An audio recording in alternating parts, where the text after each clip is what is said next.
Welcome to the lecture for Basics of Biblical Hebrew, Chapter 20, the Cal Infinitive Construct.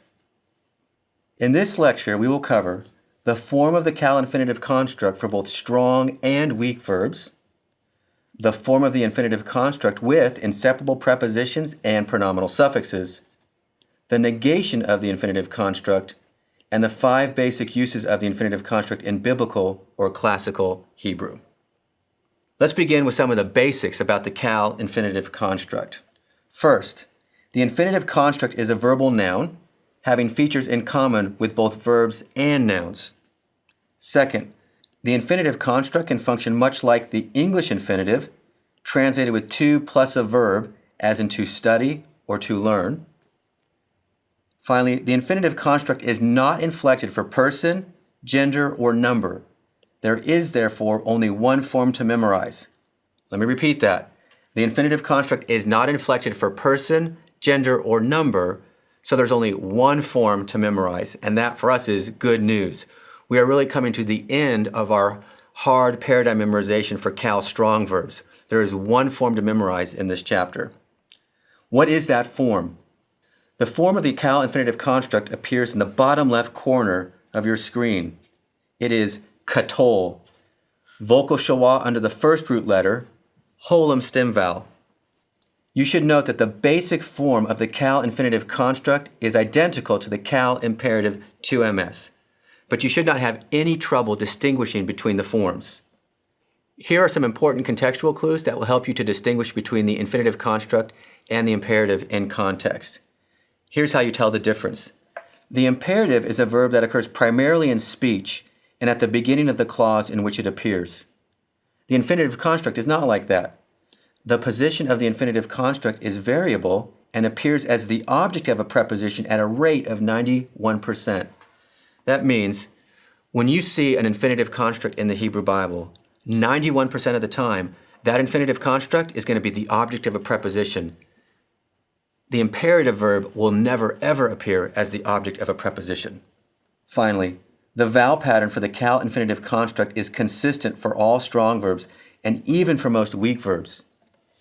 If we have the linguistic principle that which is most common is most irregular, the infinitive construct is a conjugation not as common as the perfect or the imperfect, and so it exhibits fewer irregularities.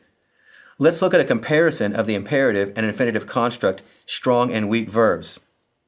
Let's begin with the 3 strong verbs, kathov, zakor, shamor. Those all exhibit the strong verb pattern of the infinitive construct and are considered strong. Now let's move to the one guttural category, azov.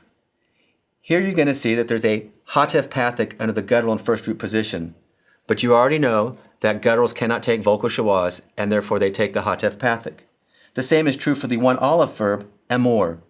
Here it happens to be sagol yod, but that's okay, it's still one of the reduced or hatef vowels. Next, you're going to see the 2 guttural verb, bachor. Notice that the stem vowel is highlighted in red. In the imperative, the stem vowel is pathic because of the guttural in the second and third root position. The same is true for third het verbs, third ayin verbs, and third he verbs. They prefer A-class vowels in the imperative, and you see those A-class vowels in the left column. Notice, however, that in all of the infinitive construct forms, shaloach, shamoa, and karo, these verbs exhibit the holum of the strong verb pattern. So with infinitive construct forms, there is less variation in the weak verb categories. They like to maintain the strong verb pattern whenever possible. And that's good news because it makes them very easy to identify, and you can distinguish them formally from the imperative. Let's take a look at third he verbs. In the infinitive construct, third he verbs end in oath. Now this is not the oath of the feminine plural ending that identifies the gender number of nouns and adjectives. This is a peculiar ending for third he infinitive construct forms, and it's one of the ways in which you can reconstruct the third he verbal root. Let's look at the forms together. The infinitive construct form of bana is banoth. The oath ending is the diagnostic feature of the infinitive construct in third he verbs. Look how consistently it is followed. Bechoth, aloth, anoth, asoth, heyoth, ra'oth. In each form, the oath replaces the kametz he that you see in the lexical form. Once again, it's important to understand that this is not the feminine plural ending that you see with adjectives and nouns. This is a distinctive ending that is diagnostic of third He infinitive construct verbs. So now let's look at a summary of third He verbal endings. Third He verbs take their own distinctive set of endings, and it's good to review and rehearse those on occasion. Here we'll see that imperfect verbs that maintain the He in those 5 forms that don't take as a formative end in Segol He. In the imperative, the distinctive ending is Tsere He, and in the infinitive construct, the distinctive ending is oath. Knowing these features will help you to parse and reconstruct verbal roots. Let's look at one noon verbs in the infinitive construct. You'll observe that there are 2 options. With option 1, the one noon verb will maintain the strong verb pattern. And with option 2, with this weak pattern, the one noon verb will drop the first root consonant, add tau at the end, and spell that particular form as a seglet. That is, it'll be accented on the first syllable, not the last syllable. So let's begin by looking at some of our examples here, and you'll see, here's the verb nasa. In one form of the infinitive construct, the verb nasa can appear as nasoa, shawa under the first root letter, holum stem vowel, just like the strong verb. But there is also the weak verb pattern, sa'ath. Here the infinitive construct verb has dropped the noon, that is in first root position, and added pathic tau to the end. You can also see that it's accented on the first syllable. That's the pattern that obtains for all of these one noon verbs. A one noon verb may be inflected either in the strong pattern or in this particular weak pattern. So for the other examples, nagoa, strong verb pattern, ga'ath, weak verb pattern, natoa, strong verb pattern, ta'ath, weak verb pattern, naso, strong verb pattern, sa'ath, weak verb pattern. So you'll need to become familiar with these patterns. One verb that's particularly difficult to identify is the verb nathan. Look at the strong verb pattern, nathon. That's fine. But now look at the weak verb pattern, taith. In this weak verb pattern form, the noon that was in the first root position has dropped out. Also, the third root letter, which was also noon, tried to assimilate into the tau of the weak verb pattern spelling, and it too dropped out. So with nathan in the infinitive construct, you only have the tau remaining of the verbal root, and you have to reconstruct the first root letter, noon, and the third root letter, noon. This is a difficult verb. I think it's important maybe to memorize this as its own independent vocabulary item, taith, as the infinitive construct of nathan, until you become comfortable seeing it in context. One-yod verbs inflect just like the one noon verbs in the weak verb pattern, but in this case there's not an alternate strong verb. So we begin by saying these are the same as the one noon. You drop the first root consonant, add tau at the end, and spell it as a seglet, that is with the accent on the first syllable. So let's look at these examples together and you'll get a quick idea of what's going on. The lexical form is yeshav, and the infinitive construct form is sheveth. You drop the noon and you add the tau and you spell it as a seglet with the accent over the first remaining root letter. The same thing appears for yerash. It becomes resheth. Yadha becomes da'ath. Here it's spelled with pathic vowels because of the guttural and second root position. Gutturals prefer A-class vowels. Yatzah is spelled saith.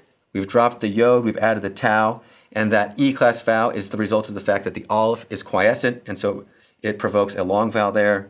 And finally, remember that the verb halak inflects like a one-yod verb, so it's going to drop the he, it's going to add the tau, and you're going to spell it like a seglet, leketh. And this last infinitive construct form is very common in the Hebrew Bible, so take some time to learn the infinitive of halak. In fact, the verb to give, nathan, and the verb halak are very common forms in the infinitive construct, and they're very difficult forms to reconstruct if you don't know what you're looking for. Biconsonantal verbs in the infinitive construct are very easy to identify because you've already memorized them as the lexical form. Because biconsonantal verbs have that important medial vowel letter that distinguish their class, you don't memorize them in their cal perfect 3ms form for the lexical form. You memorize them with the medial vowel letter, the cal infinitive construct form. So you know what they already look like. With biconsonantal verbs, the lexical form is the infinitive construct form.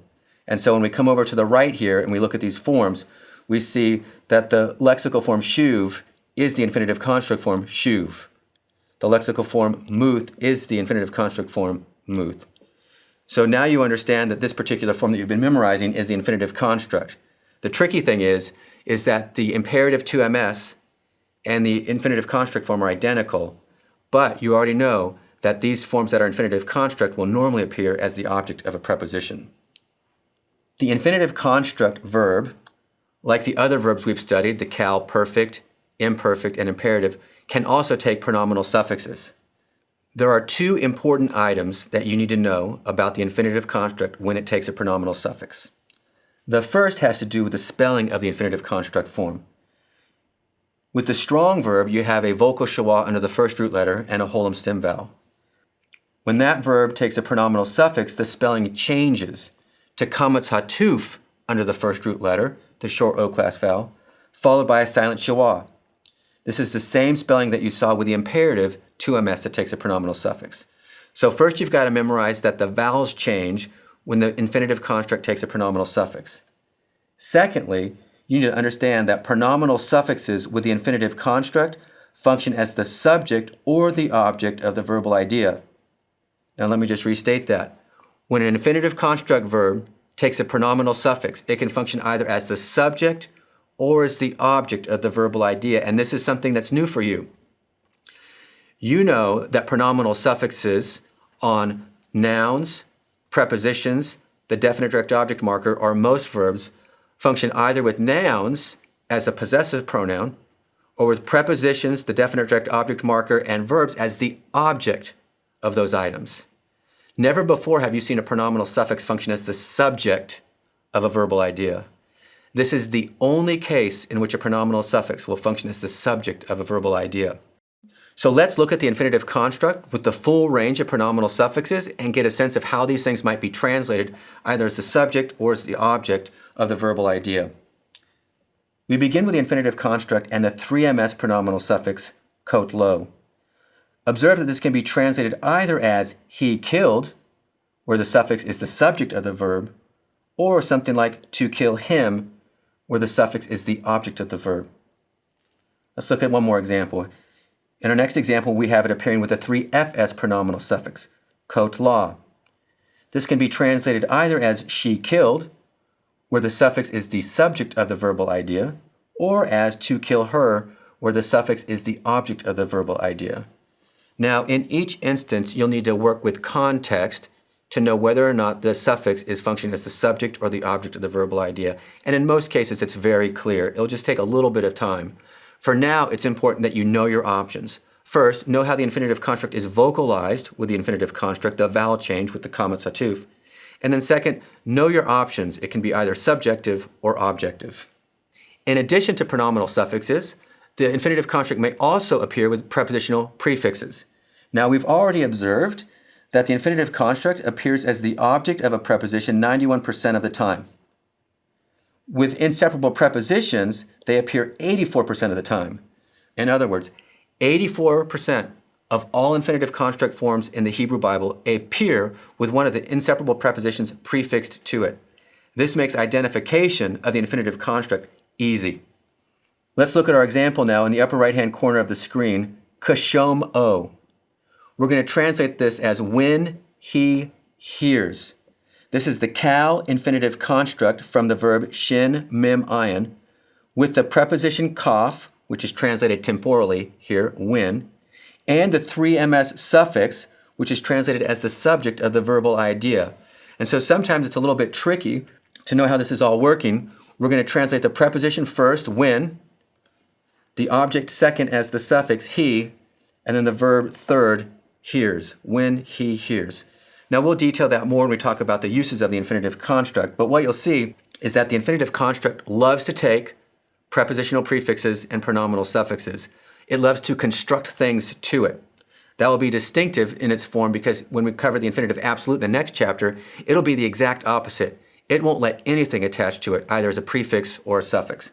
So think of the infinitive construct as the verbal form that likes to have things constructed or added to it. This brings us to the issue of the negation of the infinitive construct. With the perfect conjugation, we negate that with lo. With the imperfect conjugation, we negate that with lo or al. With the imperative, we never negate it. And when the infinitive construct, we have a special negative particle.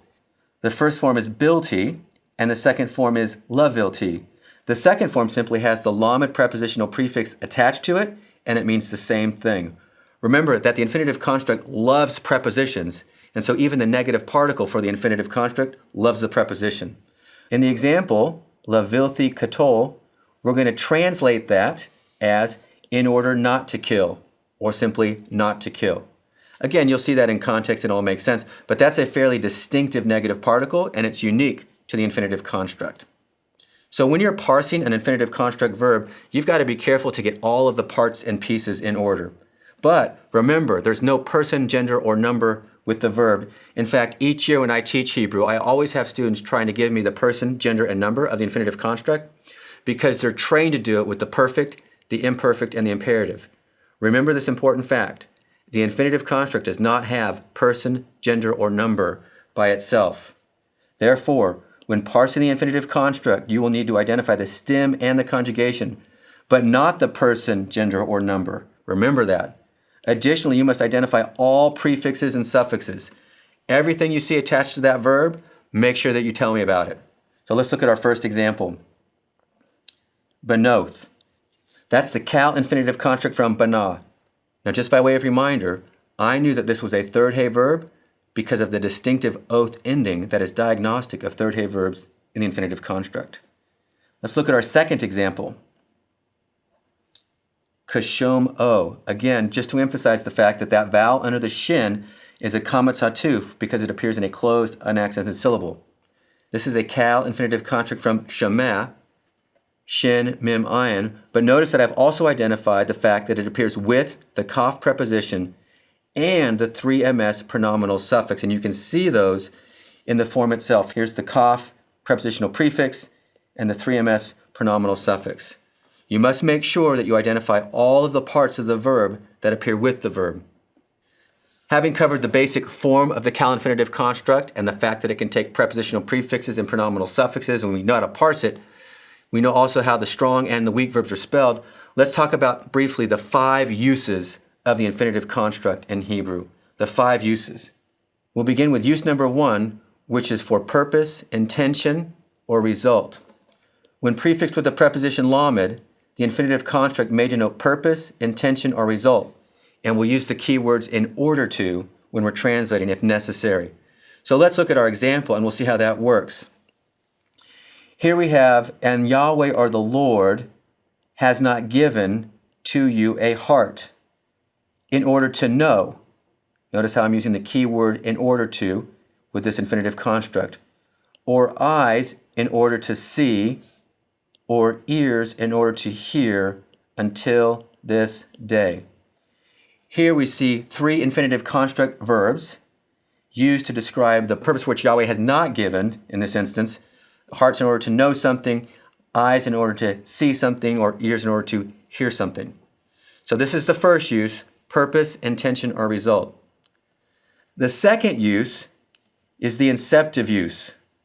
When prefixed with the preposition lamed, the infinitive construct may denote an action about to take place.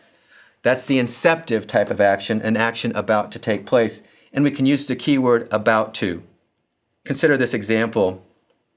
And it was.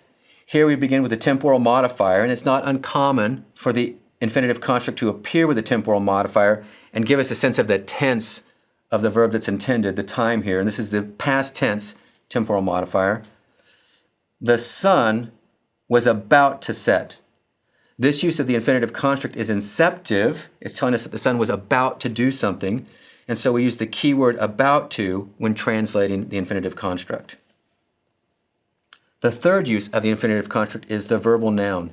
Perhaps this is the standard use that we think of with regard to the English infinitive.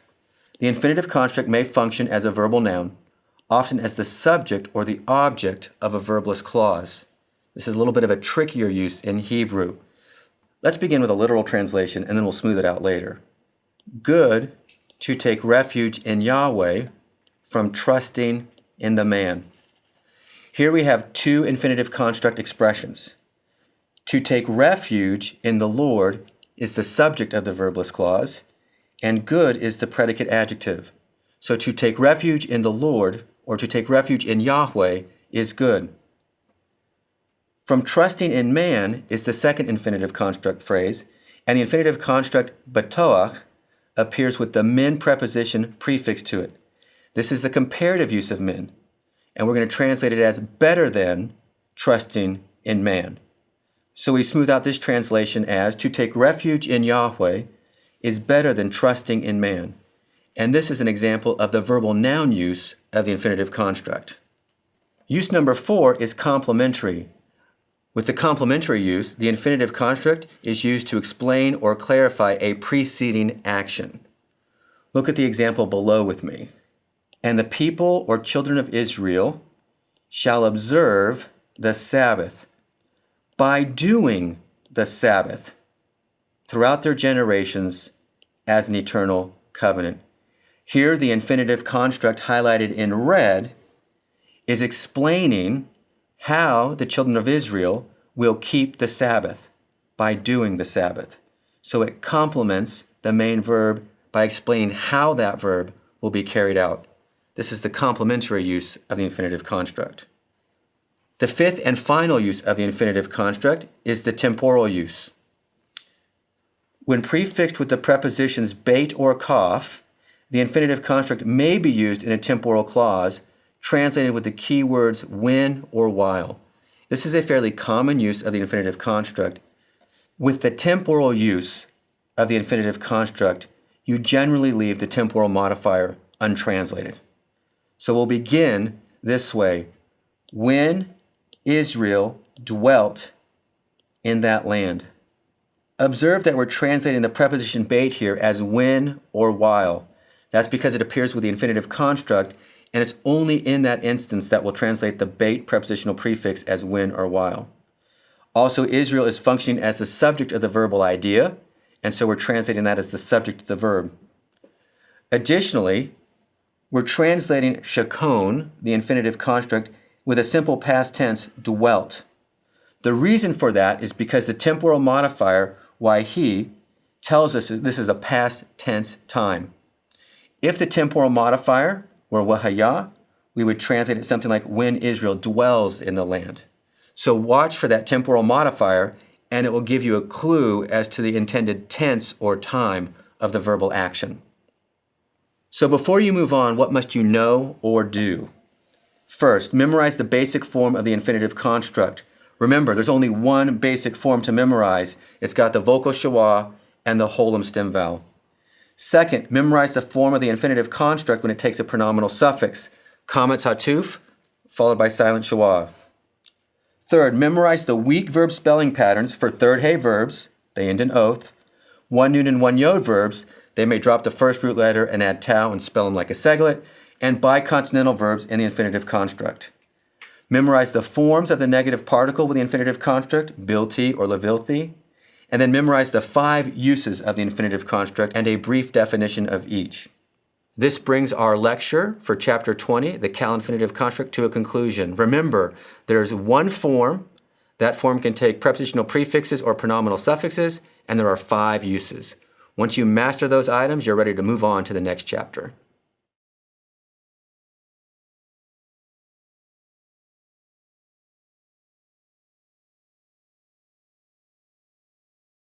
Welcome to the lecture for Basics of Biblical Hebrew, Chapter 21, the Cal Infinitive Absolute. In this lecture, we will cover the form of the Cal Infinitive Absolute for both strong and weak verbs, and then the 4 basic uses of the infinitive absolute in biblical or classical Hebrew. Let's begin with some of the basics regarding the Cal Infinitive Absolute. First, the Cal Infinitive Absolute occurs less frequently than any other Hebrew conjugation, with only 817 total occurrences in the Hebrew Bible. With regard to function, there is no precise English equivalent to the Hebrew infinitive absolute. Let's now consider the form of the infinitive construct together. You can see it easily in the bottom left-hand corner of the screen, katol. There is a kametz under the first root letter and a large holum wow stem vowel. Let's consider some of the facts. The infinitive absolute is not inflected for person, gender, or number.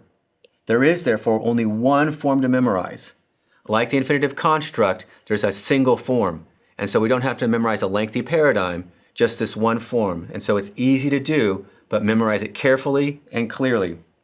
Secondly, note the important fact that the holum wow stem vowel is written defectively as holum over 50% of the time.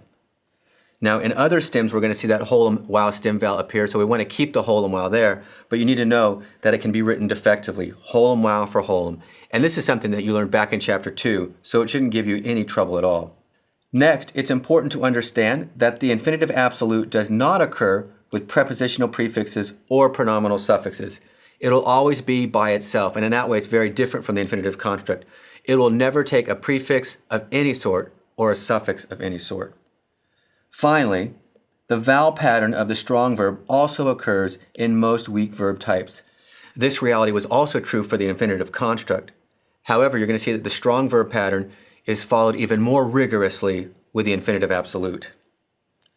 Let's look at certain weak verbs in the infinitive absolute, all of which maintain the strong verb spelling. On your screen, you're going to see the lexical form followed by two different spelling options for the infinitive absolute, the full spelling and the defective spelling. For now, we'll just stick with the full spelling in order to observe how rigorously the weak verbs maintain the strong verb pattern. The one guttural halok, the one guttural azov, the one aleph ekol, the two guttural gaol, the two guttural bachor, the third chet verb shakoach, the third ayin verb shamoa, the third aleph verb yatso, the one noon verb nathon, and the one yod verb yadoa. In each of these weak verb categories, the strong verb pattern is maintained. So this makes identification of the infinitive absolute quite easy because the weak verb patterns maintain the strong verb diagnostics. If any verb is going to sanctify you, though, it's going to be the third hey verb, and that's the case with the infinitive absolute. With third hey verbs, there are two options. The first option is to spell it pretty much like the strong verb with the holum hey vowel letter, aso, shatho, ra'o, or chayo.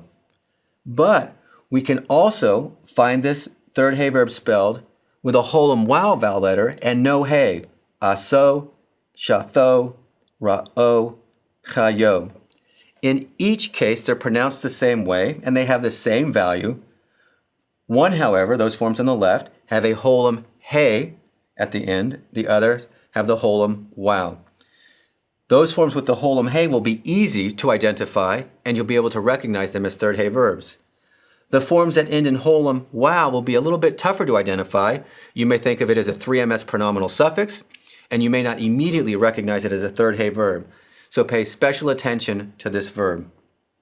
With biconsonantal verbs, the medial vowel letter for every infinitive absolute form will be holum wow, regardless of the original category from which that biconsonantal verb came. Let's look together at the examples. The lexical form cum becomes comb in the infinitive absolute.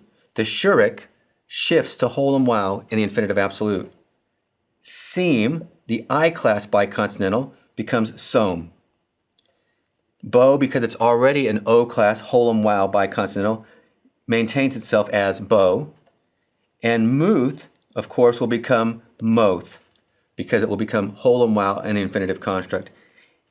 And the infinitive absolute moth is fairly common in the Hebrew Bible.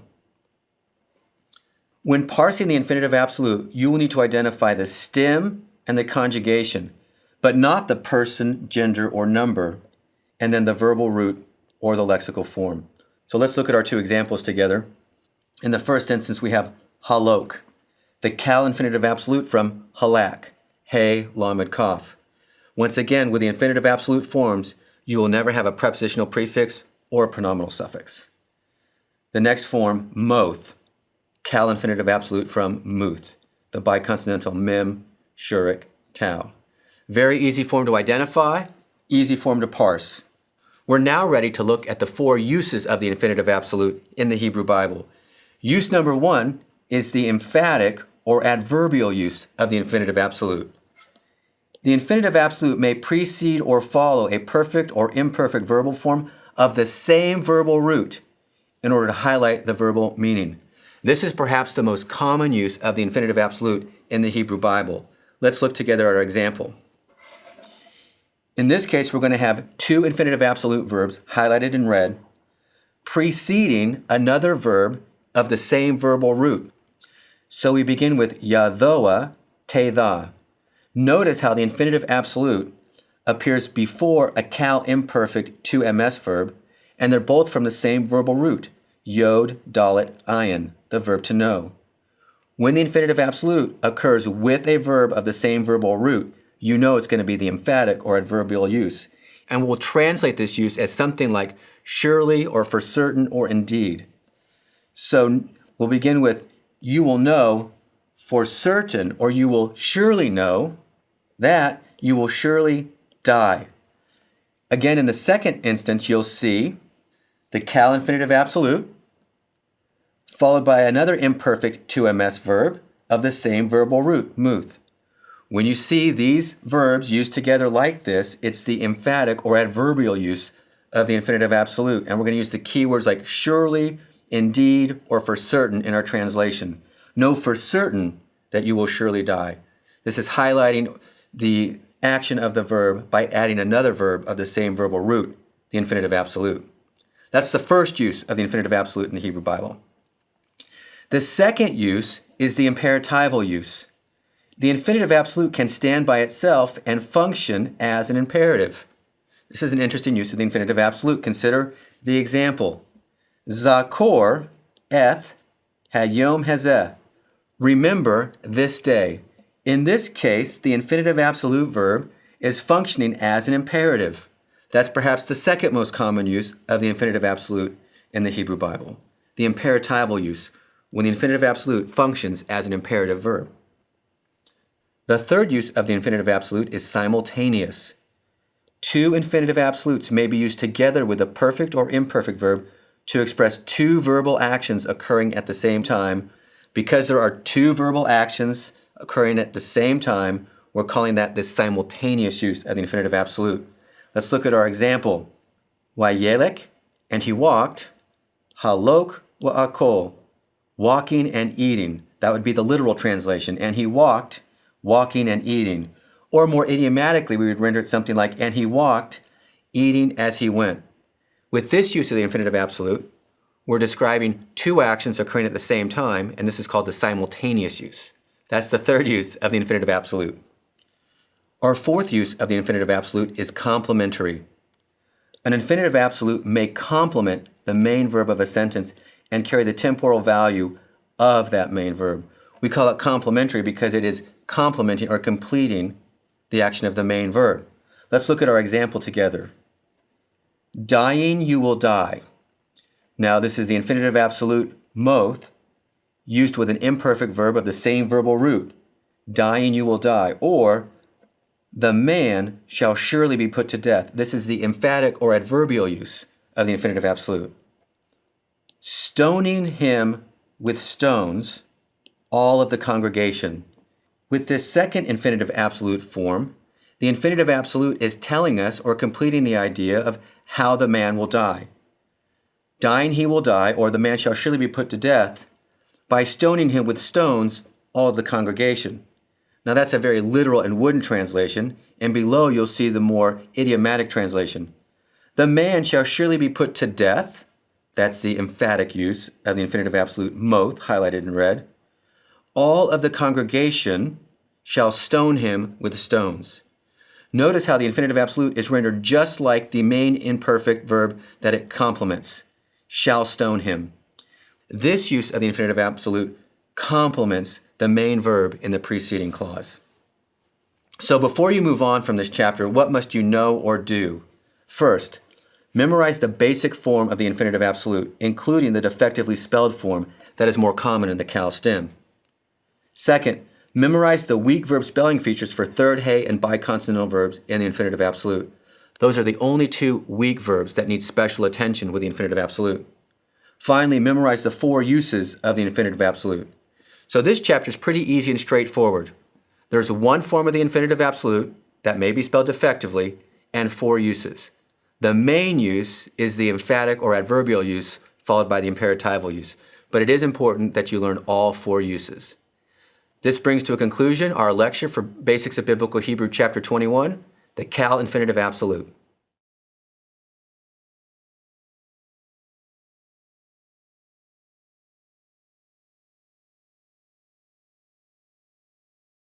Welcome to the lecture for Basics of Biblical Hebrew, Chapter 22, the Cal participle. This is our 6th and final conjugation for the Cal stem. Once you master the Cal participle, you'll have mastered each of the Hebrew conjugations. In this lecture, we will cover the form and function of the Cal active participle for both strong and weak verbs. We will also cover the form and function of the Cal passive participle for both strong and weak verbs. The participle is the only conjugation that has both active and passive forms in the Cal, so this will be a special designation. With active verbs, the subject is performing the action of the verb. With passive verbs, the subject is receiving the action of the verb. Now that will be a little bit different with participles, but you'll see how it works pretty easily with the active and passive participle. Let's begin with some of the basics. First, the participle is a verbal adjective. As a verb, the participle has stem, like the Cal, and voice, active or passive, and it expresses some type of verbal action like running or studying. As an adjective, the participle has gender and number and is used like an adjective. It can be attributive, predicative, or substantive. So when translating the participle, begin by using the ing form of the verb. The nice thing about the participle is it's very simple in terms of its form and its function. In fact, you already know the forms and the functions. Let's begin with the strong verb paradigm for the Cal active participle. You'll see it in the top right portion of the screen. Let's begin by saying each of the forms of the Cal active participle, singular and then plural. Kotel, koteleth, kotelah, kotelim, koteloth. Let's make several important observations. First, the inflectional endings for the participle are the same as those that appear with nouns and adjectives. Therefore, you already know the types of endings you'll see with the participle. It's also important to note that there are 2 feminine singular forms, one that ends with a segol tau and one that ends with a kametz he. Finally, the diagnostic feature of the Cal active participle is the holum following the first root letter in every form. That's what makes it a participle. In English, you might think of the ending ing as making a participle. In Hebrew, it's the holum after the first root letter that marks the participle. It may also be written, however, as holum wow, that is, with a full spelling. So by way of summary, there are 2 important things to understand about the Cal active participle. The holum after the first root letter that makes it a participle, and then the inflectional endings that identify it for gender and number, which you already know. So really, the only thing you're learning here that's new is the holum that makes the participle the Cal active participle. Let's look at some weak verbs now. First, we'll observe, and this is good news, in the Cal stem, all one guttural, one noon, one yod, and geminate weak verbs follow the strong verb pattern. That means that you don't have to learn anything new in terms of spelling changes for those particular weak verb classes. Let's look at the 2 guttural and 3rd het ayin class. Just a few minor changes here. In the top set of examples, the 2 guttural, you'll observe that under the guttural and second root position, the expected vocal schwa is now written as a hatef pathic because a guttural cannot take a vocal schwa and therefore must take the hatef vowel, and in this case the hatef pathic. You've seen that before in many instances with perfect and imperfect verbs, and so this is nothing new for you. Additionally, with the 3rd het ayin category, you'll observe the presence of 2 pathic vowels in the feminine form that ends with tau. Again, this also occurred in the Cal perfect, and it's nothing new to you, and this doesn't affect at all the diagnostics. You'll observe on this page that the holum vowel following the first root letter is present in every form, and all of the inflectional endings are unchanged. Let's look at 3rd aleph and 3rd he weak verbs. The 3rd aleph verbs appear at the top, and there's only one form to note, the feminine singular form that ends in tau. Here you have a tsere with a quiescent aleph, and it's that aleph that appears in 3rd root position that makes it so. But this is not a major change. The holum following the first root letter is the same, and the tau ending is the same. With third hey verbs, we have slightly more variation. First, in the masculine singular, observe that the ending is segolhe. And segolhe is a masculine ending, even though it's ending with hey. The feminine singular ends in kometze, and so that distinguishes the masculine singular from the feminine singular. Next, we come to the second feminine singular form, bonia, and in this case, you'll notice that the hey has been substituted with a yod. This is the reason why. Third hey verbs used to be third yod, and sometimes that yod reappears in the third root position, and that's what's happened here. You've already learned that third hey verbs used to be third yod, and that helps you in the perfect and the imperfect identify certain weak verb forms. Once again, you see it here in this feminine form, bonia. With bonim and bonoth, the masculine plural and feminine plural forms, the hey of the verbal root has dropped out, and you're simply left with the first two root letters followed by the inflectional endings. You'll need to reconstruct these forms in order to identify or parse them. Our last weak verb to consider for the participle is the biconsonantal weak verb. Biconsonantal weak verbs have two rather than three root letters, and of course you remember that there are three subclasses: the O class, the I class, and the U class. In the participle, there is no medial vowel letter present, just like the perfect. The most difficult thing about the biconsonantal participle is that it does not appear with a holum following the first root letter. This is the only weak verb in the cal active participle category that does not appear with a holum, and so you'll have to pay special attention to the biconsonantal participle. Instead of holum, it appears with comets under the first root letter in every form. Kam, kama, kamim, kamoth. You can see that in each form, the participle appears with the comets under the first root letter highlighted in red. There is no medial vowel letter, and the inflectional endings are the same. So here are the two most important notes. This is the only weak verb class without the diagnostic holum of the cal active participle. So you'll have to be paying attention when you see one of these participles in context. Second, the masculine and feminine singular forms are identical to the cal perfect 3ms and 3fs.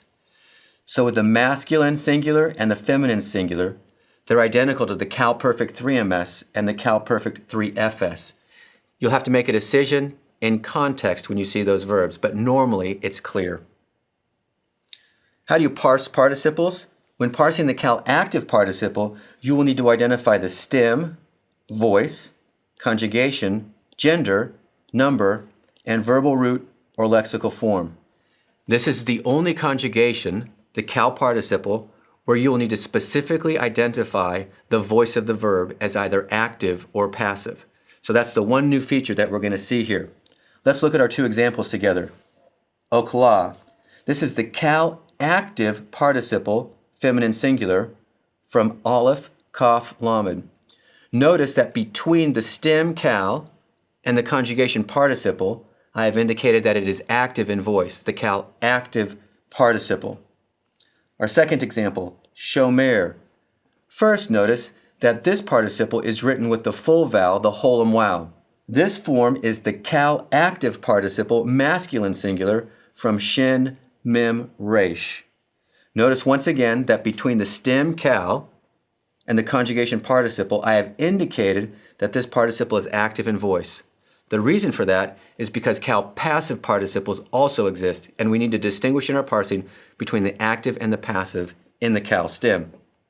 Let's look at the three uses of the participle together. Back when we studied Hebrew adjectives, we studied the three uses of the Hebrew adjective. The three uses of the Hebrew adjective were attributive, predicative, and substantive. Because a participle is a verbal adjective, they function in the exact same way: attributive, predicative, and substantive. Let's take a look at the first use, the attributive use. With the attributive use, the participle modifies a noun. It will follow the noun it modifies and agree in gender, number, and definiteness, just like the regular adjective. Consider these two examples. Ha'am, hayoshev, ba'aretz, the people who dwell in the land. The participle appears in red. Notice that it follows the noun it modifies, and it agrees in gender, number, and definiteness with the noun that it modifies. It's both masculine and singular, and it appears with the definite article like the noun that it comes after. Notice here that we're translated in one of two ways. We could say the people dwelling, or even more literally, the dwelling people. Or we can translate participles like this with a relative clause in English, the people who dwell in the land. This is an example of the attributive use, and it's identified as such because it agrees in gender, number, and definiteness with the noun it modifies. Let's look at our second example.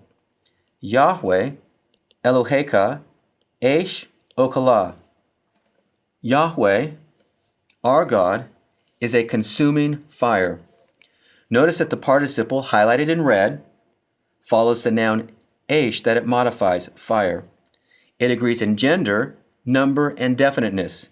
The noun Eish is feminine, singular, and indefinite, and the participle that modifies it follows, and it too is feminine, singular, and indefinite.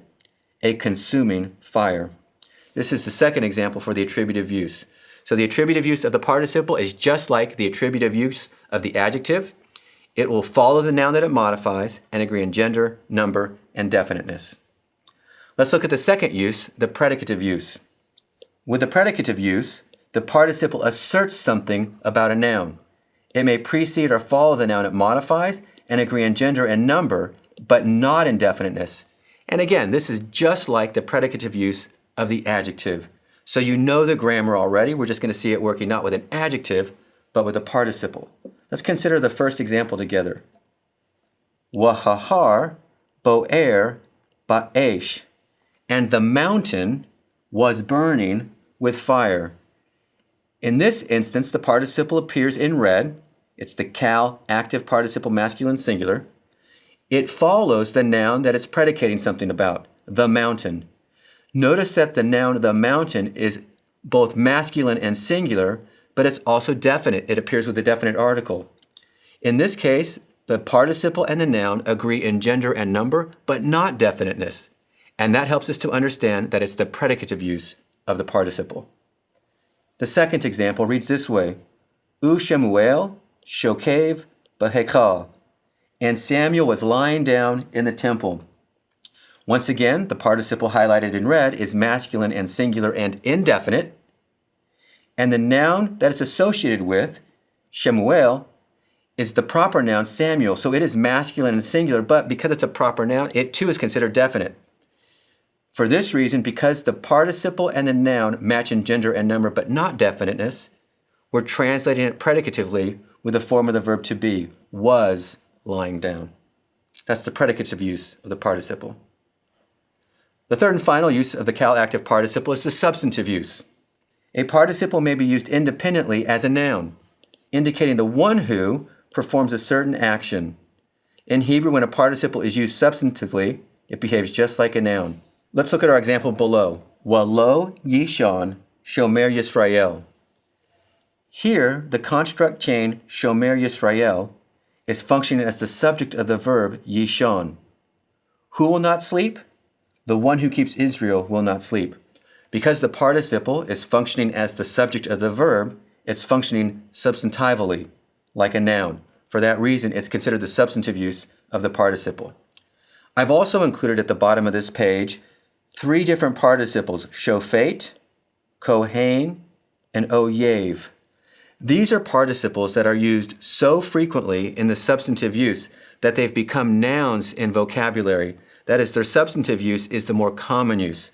So you've learned in your vocabulary, shofet, what you think of as a noun for judge, or kohen, what you think of as the noun for priest, or oyev, what you consider the noun for enemy.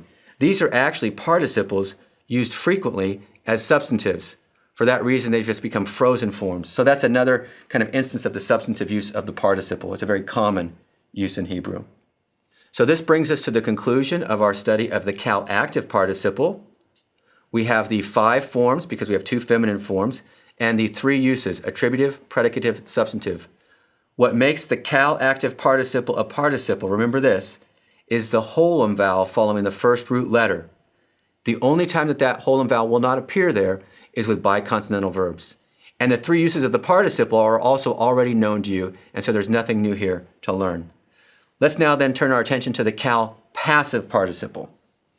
The cal passive participle has 4 forms, masculine and feminine, singular and plural. Let's look at these forms together.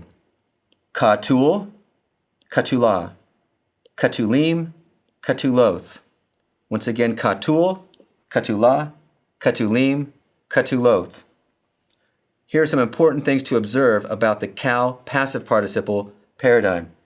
The inflectional endings for the passive participle are the same as those that appear for nouns and adjectives. So there's nothing new to learn there. They're the same endings, a, im, and oath.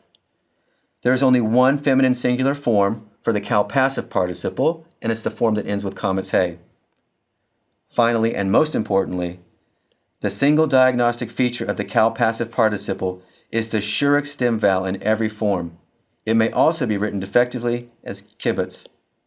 You'll observe in the bottom left corner of your screen the large form katul with the stem vowel Shurik highlighted in red. That is the single feature that identifies the kal passive participle.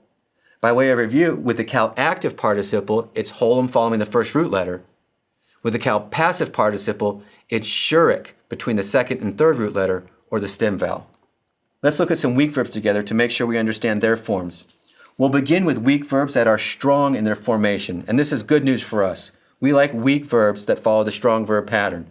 We have the one guttural, azuv, the third aleph, sanu, the two guttural, sha'ul, the two guttural, shahut, the one aleph, akul, the third chet ayin, patuach, the doubly weak, one yod, third ayin, yadua, the one noon and third ayin verb, natua, the geminate verb, arur, and the one yod, two guttural, ya'utz.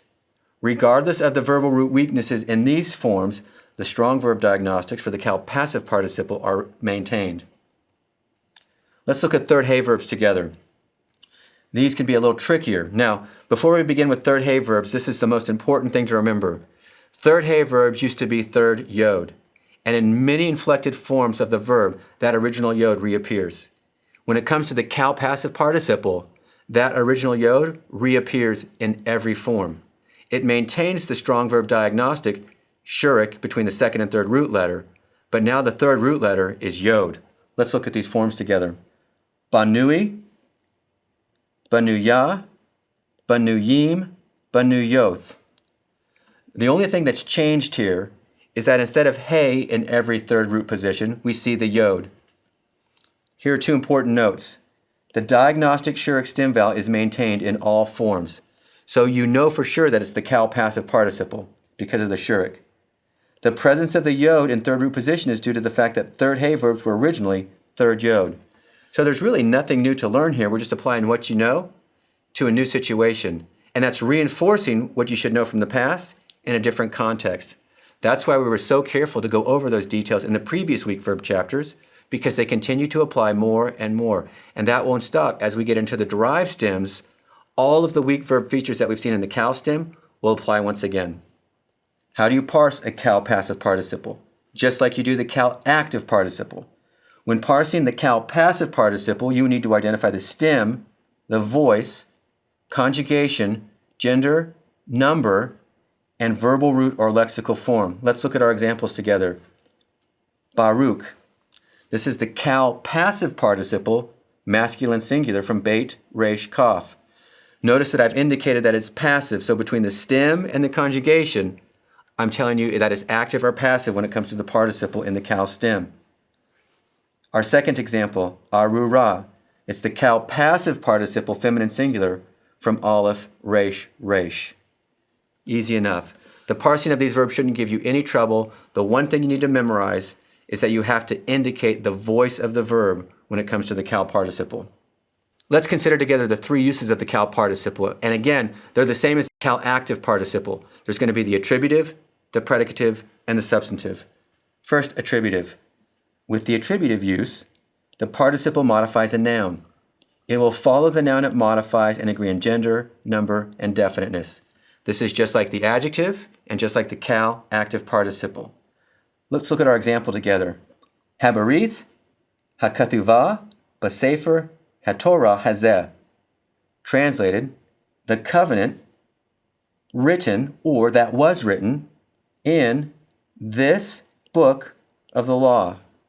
The covenant written, or that was written, in this book of the law. This is the attributive use. Notice the participle appears in red, it's feminine singular, and it appears with the definite article. It's modifying the noun that comes before it, habarith. The noun barith is feminine, singular, and definite. The participle is feminine, singular, and definite. That's the pattern for the attributive use. They will agree in gender, number, and definiteness, and the participle will follow the noun that it modifies. This is the attributive use. The predicative use. With the predicative use, the participle asserts something about a noun. It may precede or follow the noun it modifies and agree in gender and number, but not in definiteness, just like the adjective, just like the active participle. Consider the example with me. Baruch Yahweh la'olam. Blessed is Yahweh forever. Notice that the participle appears first. It is a kal, passive participle, masculine singular. It's predicating something about the Lord or Yahweh. The Lord or Yahweh is masculine and singular, and because Yahweh is a proper name, definite. So they agree in gender and number, but not definiteness. And for that reason, we have the predicative use. Also notice that the participle appears before the noun that it's modifying. That's another indicator of the predicative use. With the attributive use, the participle will always follow the noun that it's modifying. This is the predicative use. Finally, the substantive use of the participle. A participle may be used independently as a noun, indicating the one who performs a certain action. In Hebrew, when a participle is used substantively, it behaves just like a noun. So here's our example. Kakathuv b'thorath Moshe. According to what is written in the law of Moses. Notice here that the participle is functioning as a substantive. It's the object of the preposition kaf, according to what is written. This is a common use of the substantive participle when it appears as the object of a preposition. It's not modifying any other noun. There's nothing for it to predicate about. There's nothing for it to be attributive with.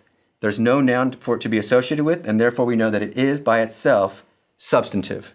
This is the substantive use of the participle. So for the kal passive participle, we have four forms, masculine and feminine, singular and plural. Each of those forms maintains standard inflectional endings that you've already learned. And what marks the kal passive participle is the shuruk stem vowel, that vowel between the second and the third root letter. Additionally, in terms of usage, it's used just like the active participle or the adjective, attributive, predicative, and substantive. There's very little information in this chapter that's entirely new to you. The best thing about this chapter is you're taking many things that you already know and applying them to a new environment. So what must you do before you move on? What must you know or do? First, memorize the 5 strong verb forms of the kal active participle and understand the weak verb spelling features for third hay and biconsonantal verbs. Next, memorize the 4 strong verb forms of the kal passive participle. Understand the weak verb spelling features for third hay verbs. Then carefully study the 3 uses of the Hebrew participle and know how to identify each use in context. This chapter should be a very good way for you to finish up your study of the kal stem and the 6th conjugation of the Hebrew verbal system. We've covered the perfect, the imperfect, the imperative, the infinitive construct, the infinitive absolute, and now the participle, all in the kal stem, both strong and weak verbs, which means by now you're ready to identify and translate or read 69% of the verbs in the Hebrew Bible, and that's a strong number. Once we finish the kal stem, you're ready to move on to the derived stems, which will constitute the other 31% of the verbs in the Hebrew Bible. Before you move on to the derived stems, it's very important that you've memorized each of the paradigms for the strong verb conjugations that I've given you. You must know, like a robot, the kal perfect strong verb paradigm, the kal imperfect strong verb paradigm, the kal imperative strong verb paradigm, the form of the kal infinitive absolute, the form of the infinitive construct, the form of the infinitive absolute, and then the forms of the kal active participle and the kal passive participle. Don't move into the derived stems until you've mastered those. This brings our lecture for Chapter 22, the Cal active and passive participle, and our lectures for the Cal stem to a conclusion.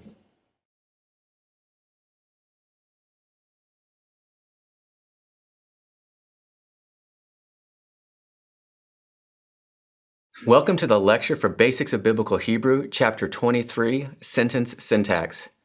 As we make our transition from the Cal stem into the derived stems, we're going to pause for a moment and summarize and review certain basic issues of sentence syntax that we've covered in the past, but we want to systematize before we finish our derived stems. In this lecture, we will cover the basic syntax of the verb, subject, and object in a verbal clause. We will also consider additional clause components, the syntax of the perfect or suffix conjugation, the syntax of the imperfect or prefix conjugation, and then finally the syntax of the verbless clause. Let's begin by considering a few of the basic rules that govern sentence syntax in Hebrew. There are two main types of clauses in biblical Hebrew, the verbal clause and the verbless clause. In English, normal word order for a verbal clause is subject, verb, object. In Hebrew, normal word order for a verbal clause is verb, subject, object. So there's a slight difference. In English, we would say, Jacob loved Rachel. In Hebrew, we would say something like, loved Jacob Rachel. So there's a slight difference in the way in which we arrange verbal clauses between English and Hebrew. Let's consider the verbless clause. In English, normal word order for a verbless clause is subject, predicate. Something like, David is a king. In Hebrew, word order in a verbless clause is variable. We could say either David is a king or a king is David. Word order is meaningful in both the verbal and verbless clauses in Hebrew, and we'll see how that plays out as we progress through this chapter. Let's begin with the basics. Word order in a verbal clause. Verb, subject, object in Hebrew. In the example on the right side of the page, you'll see we have a Hebrew clause that exhibits that order. The verb, Yizkor, and he remembered. The subject, Elohim, God, and the object marked by the definite direct object marker, Noah, and God remembered Noah. Notice that we're changing the order of translation in English. In Hebrew, the verse appears with the verb first, the subject second, and the object third. But in English, we're translating that with the subject first, the verb second, and the object third. So when you're translating, you're not just translating the words, you're also translating the syntax from Hebrew into English. It is common to encounter variations from this pattern, however. Certain particles, prepositional phrases, or other sentence components often occur in the midst of the basic word order of verb, subject, object in Hebrew. We'll now consider each of the basic clause components in turn, and we'll begin first with the syntax of the verb. Normally, it appears first in its clause. Consider the first example. Vayakam melech chadash al Mitzrayim. Translated, a new king arose over the land. You'll see that the verb, highlighted in red, appears in first position, and the subject of the verb follows. But it doesn't always work this way. Hebrew can vary the word order, and that word order will be meaningful as well, and we'll learn about that later. In the second example, Yahweh yimlok la'olam wa'ed, you'll see that the subject appears first, followed by the verb highlighted in red. Yahweh will reign forever and ever.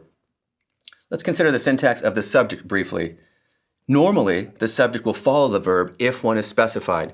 Now you understand that we don't always need a subject in Hebrew because the verb itself carries its own person, gender, and number. But when one is specified, it normally appears after the verb. Let's consider our example. Here we have Wayomer Hanachash el Ha'isha. The serpent said to the woman. Here you'll see that the subject follows the verb, but in our English translation, we've placed it first because that's normal English word order. But it doesn't always appear this way. In our second example, Noach matzachen ba'enei Yahweh, you'll see that the subject, Noah, highlighted in red, appears before the verb. So we don't always have the subject following the verb. Sometimes it will appear before the verb. The syntax of the object. This is our third basic clause component, the verb, the subject, then the object. Normally the object will follow the verb and the subject. Here in our first example, bara Elohim, eth hashamayim, wa eth haaretz, you'll observe that the compound object follows the subject. God created the heavens and the earth. The verb appears first, bara. The subject appears second, Elohim. And then the object, Hashemayim and Haaretz, follow the subject. But it's not always this way. Sometimes the object appears before the verb, as you can see in the second example. Eth Yahweh Elohecha Tira. Yahweh your God, you shall fear. In this example, highlighted in red, the object appears before the verb, Tira. So normally the object comes last, but not always. Sometimes it will come first. In addition to the basic categories of verb, subject, and object, Hebrew has a variety of other clause components, modifiers perhaps, that can appear in the midst of this basic word order. On the screen, you'll see a number of different types of clause components that can appear at the beginning of the clause or even in the middle of a clause. In our first example, we see the adverb atah, now, preceding the verb yadati. Now I know that Yahweh is greater than all gods. In the second example, we have the interjection wahine, and behold, our fathers fell by a sword. In the third example, you'll see the negative particle lo preceding the verb. I will not fear evil. In our fourth example, you'll see the conjunction wow followed by the personal pronoun atem. And you will be for me a kingdom of priests. Finally, in the fifth example, you see two vocative expressions, Eli, Eli, or my God, why have you forsaken me? So you can see that in addition to the basic word order verb, subject, and object, there are a variety of other components that can also be placed within a sentence or a clause and give additional information for that clause. But you have to have a base or an anchor kind of structure, and that base or anchor structure is the VSO, verb, subject, object pattern in Hebrew. We now turn to consider the syntax of the perfect and the imperfect, our two main verbal conjugations in Hebrew. Now, we've covered this information a little bit in some of the previous chapters. For example, in chapter 13, we covered the perfect conjugation and its perfective aspect. Then in chapter 17, we talked about the consecutive use of the perfect.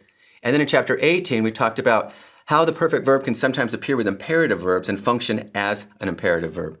So we're going to systematize and summarize some of that information here for both the perfect and the imperfect. And here's why this is important to follow. These next two sections are perhaps the most important part of this chapter. Because Hebrew has only two main conjugations, the perfect and the imperfect, these two conjugations, the perfect and imperfect, do what about a dozen English conjugations do. So we need to know how to properly translate each perfect and imperfect verb in their context and know which conjugation into English to render it. So we'll begin with the syntax of the perfect. We'll call this use the regular perfect, or we can even call it the chapter 13 perfect. When a perfect verb is used to describe a completed action, it is normally not the first word in its clause. That means it will not be first. It'll be non-verb first. Consider this example. We begin with a prepositional phrase, in that day, bayom hahu. Then we see the perfect 3ms verb karath, meaning he cut or he made a covenant, appearing next. In this instance, the perfect verb is not in first position. It's followed by its subject, the Lord, the prepositional phrase, with Abraham, and then the object of the verb, a covenant. In that day, Yahweh made or cut a covenant with Abraham. When the regular perfect is being used to indicate a completed action, it is not normally first in its clause. Now, the reason that this is important to understand is because when the perfect is first in its clause, prefixed with the while consecutive, it has a different meaning altogether. Let's look, the consecutive perfect. When a perfect verb is prefixed with the while consecutive, it'll be translated with the values of the imperfect and appear as the first word in its clause. Here we have the verb first, cal perfect 2ms with while consecutive, followed by its object, Yahweh your God. And you will love Yahweh your God. Notice in this instance, the perfect verb is first, and it's followed by everything else. In the last example, the perfect verb was non-first. So one of the ways in which Hebrew can set you up to distinguish between the regular perfect and the imperfect is the word order of the clause. If the perfect verb is not first, it's going to be perfective. If it is first, it's going to be imperfective, and it will be marked with the while consecutive, and that will help you identify it. Finally, let's look at the imperative consecutive perfect sequence, just to review and reinforce that. Students generally have trouble rendering the consecutive perfect as an imperative when it needs to be. An imperative may be followed by one or more consecutive perfects and carry the full force of the preceding imperative in its translation. Now, we covered this back in chapter 13 and we reviewed it in 18, but it bears reviewing one more time here. Consider this example. And he said, "Go out and stand on the mountain before the Lord." Notice the two verbs highlighted in red. The first is the imperative, to ms, from the verbal root yod, tzadeh, aleph. It's followed by the cal perfect, to ms, from ayin, mem, dalet with the while consecutive. This while consecutive perfect verb is translated with the full force of the imperative that precedes it.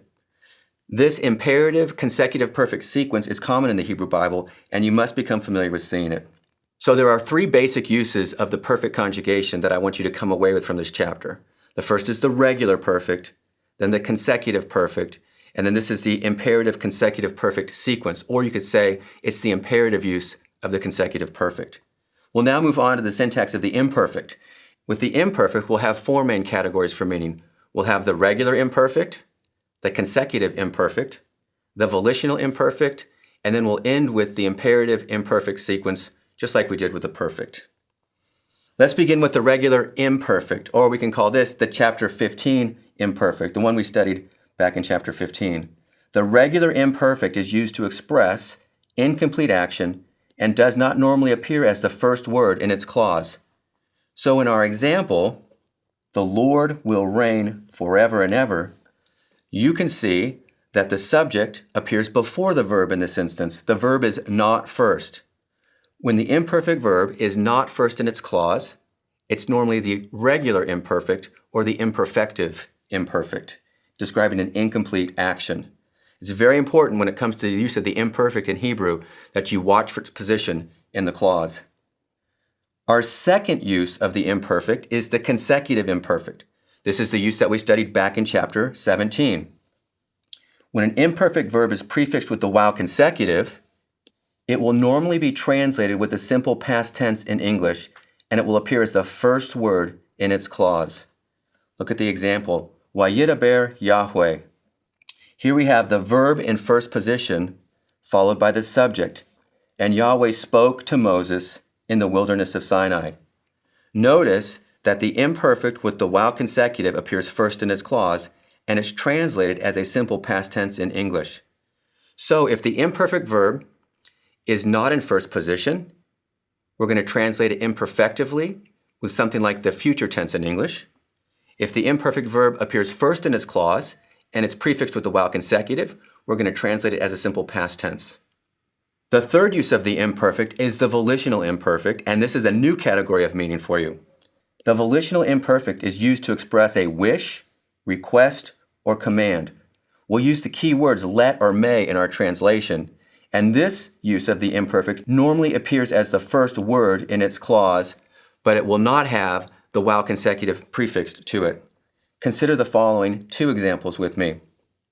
With our first example, you'll see highlighted in red the imperfect 1CP verb na'aseh, translated here, let us make. Let us make man in our image. Notice that this imperfect verb is first in its clause, and it does not have the while consecutive prefix to it. Because it is first and there's no while consecutive, I'm going to translate it volitionally with the keyword let or may. So in this instance, I'm going to translate it with the let keyword, let us make man in our image. In the second example, you'll see the verb highlighted in red begins the clause, eshmarah. Because the verb appears first in its clause and it's not prefixed with the while consecutive, I'm going to use one of my key words to translate it volitionally, let or may. In this instance, I'll use the keyword may. May I observe or may I keep your law? Also, observe that highlighted in blue, we see an extra comet's hay appearing on the end of this verb. This is not marking it as feminine. This is not a pronominal suffix. Frequently, first-person imperfect verbs used volitionally will appear with an extra comet's hay attached to them. This constitutes kind of a secondary way of confirming the volitional use of the imperfect in the first person. Now, it doesn't occur all the time. Only about 65% of first-person verbs used this way have that particular marking, so you can't rely on it every time. But when you do see it, it is a helpful reminder. It should remind you of the lengthened imperative that we studied back in chapter 18. Finally, the syntax of the imperfect, the imperative-imperfect sequence. An imperative verb may be followed by an imperfect verb marked with the conjunction wow. This is not the wow consecutive. This construction creates a purpose or result clause, and we're going to use the keywords so that. In the example at the bottom of the page, you'll see that the clause begins with the imperative bo, come here. It's followed by the imperfect, 1cs, from the verbal root shin, lamed, chet, prefixed with the regular conjunction wow, not the wow consecutive. Because of this sequence, the imperative-imperfect sequence joined by the regular conjunction wow, we're going to translate that wow with the keyword so that I may send you to the king. So we have 4 uses of the imperfect presented here in this section. The regular imperfect, which will appear not in first position in the clause. The consecutive imperfect, which appears first in its clause with the wow consecutive. And then we have the volitional imperfect, which also appears first in its clause, but no wow consecutive. And then we have the imperative-imperfect sequence, where it will follow an imperative verb and it will be prefixed with the regular conjunction wow. So it's vital that you understand not only what the 4 functions of the imperfect are, but the 4 environments in which those functions are identified. This is the best way to translate accurately without guessing. Having covered the basic clause syntax for a verbal clause in the category of verb, subject, and object, and then specifically focusing on the perfect and imperfect conjugations, we're going to move now to the syntax of the verbless clause. Now, we've had this a little bit. We had verbless clauses in our adjective chapter. We had verbless clauses in our pronoun chapter. Now we're just going to kind of summarize this information for you. Let's begin with a review of the basic grammatical categories. You know that a clause contains a subject and a predicate. The subject is what the clause is about, and the predicate is the information a clause provides about the subject. In English and Hebrew, clauses contain verbs that serve as the base of the predicate, and that's just what we covered. But Hebrew is also capable of indicating predication without a verb. This is the so-called verbless clause. In Hebrew, a verbless clause consists of a subject and a noun or its equivalent serving as the predicate. The subject and the predicate appear together or side by side, and they may consist of a noun, an adjective, an independent personal pronoun, a demonstrative pronoun, an interrogative pronoun, a prepositional phrase, or a participle, really anything that can be nominal. Let's consider just quickly several examples of verbless clauses, and I'll show you all of the different components that can appear either as the subject or the predicate of a verbless clause. In our first example, the heavens are heavens belonging to Yahweh, the subject of the verbless clause is hashemayim, a noun. The predicate is also a noun, shemayim, the indefinite noun. In our second example, his glory is great, the predicate is an adjective. In our third example, I am your shield, the subject is an independent personal pronoun. In our fourth example, this is the covenant, the subject is the demonstrative pronoun, zoth. In our fifth example, who is the wise man, you see that the subject is represented by the interrogative pronoun, me. Finally, in our last example, and darkness was over the face of the deep, the predicate of this verbless clause is a prepositional phrase. So you can see the variety of verbless clauses that appear in Hebrew, and it's good to become familiar with this. In the Pentateuch alone, the first 5 books of the Hebrew Bible, there are over 2,000 verbless clauses.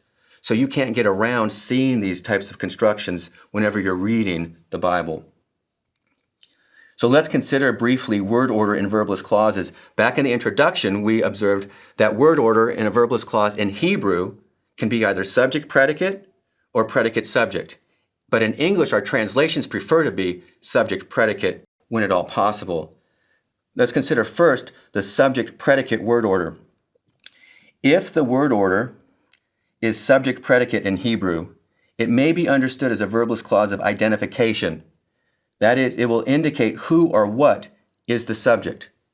So in our first example, I am your shield, we see the subject is first, anochi, and it's followed by the predicate magen, or magen lech. I am a shield to you, or I am your shield. In this instance, the subject is first, the predicate is second, and it's a verbless clause of identification. Who or what is the subject? In our second example, the subject is first, highlighted in red, zoth. The predicate follows, highlighted in blue, haberith. This is the covenant. The subject is first, the predicate is second. It's a verbless clause of identification. Let's look at the other option. If the word order is predicate subject, it may be understood as a verbless clause of classification in order to indicate the general class to which the subject belongs. So notice in these examples in Hebrew, the blue component comes first, the predicate, and it's followed by the red component, the subject. So in our first example, the translation reads this way, his glory is great. But in Hebrew, it reads backwards, great is his glory. Notice that the predicate comes first and the subject comes second. But in English, we're translating it, the subject first and the predicate second. Now this is a different kind of verbless clause in Hebrew. It indicates the general class to which the glory belongs. His glory is great. That's the class to which it belongs. It's not his glory is diminished or his glory is less or his glory is something else. His glory is great. In our second example, the translation is you are dust. But the Hebrew reads, dust are you.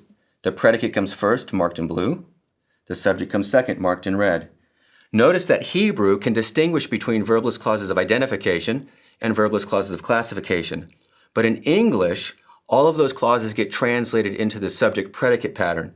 So this is one of the ways in which knowing Hebrew can help your exegesis and your explanation in teaching or sermons. So the preferred order for English translation is always, or normally, subject-predicate, regardless of the word order in Hebrew. Sometimes you can get away with a predicate-subject translation in English, but not normally. The last thing we need to consider about the verbless clause in Hebrew is there are times when the verbless clause can be marked with a third-person pronoun, but that third-person pronoun isn't translated. It's simply there to mark the verbless clause. Here's the rule. A third-person independent personal pronoun may appear in a verbless clause as an indicator of predication. Perhaps it's an ambiguous situation in which you could translate it a number of different ways, or it could be rendered a number of different ways. That third-person pronoun specifies the verbless clause translation, or that third-person pronoun specifies the predication. In this usage, then, the pronoun is not translated. It's like the definite direct object marker. It becomes a function word that you don't translate. So in our first example, the fear of Yahweh is his treasure. We're rendering that third-person pronoun as a form of the verb to be, but not really. It's marking the fact that we have predication here. In our second example, we have the same thing. We begin with the independent personal pronoun atah, meaning you. Then we have the third person pronoun who, you are, my king, then the vocative, O God. Notice that we're not translating these pronouns in these contexts. They're simply marking the predication for us. This will be a little bit unusual at first to get used to, but it does occur with some frequency, and so you will need to become comfortable with it. So, when it comes to verbless clauses, we can have the order subject-predicate, that's the identification clause. We can have the order predicate-subject, which is the classification clause. Then we can also have a third-person pronoun marking verbless clauses when perhaps they're slightly ambiguous or they want to just highlight the fact that this is a clear predication. So this concludes the basic information for this chapter, and it really comes to us in three chunks. First, we talked about basic word order in a verbal sentence. Then we talked about the syntax of the perfect and imperfect, specifically those verb categories. And then we talked about the syntax of the verbless clause. So before you move on, this is what you need to do or know. First, become familiar with the general verb, subject, object, labeled VSO, syntax of the verbal clause in Biblical Hebrew. Then memorize the contextual environments in which the perfect and imperfect verbs appear and the meaning of each use in its particular context. This is perhaps the most important part of the chapter, the syntax of the perfect and the imperfect. Finally, carefully study the syntax of the verbless clause and learn to distinguish between verbless clauses of identification and verbless clauses of classification, and you'll be on your way to translating these successfully. This concludes our lecture for Chapter 23, kind of a summary and review of basic sentence syntax before we move on to the derived stems.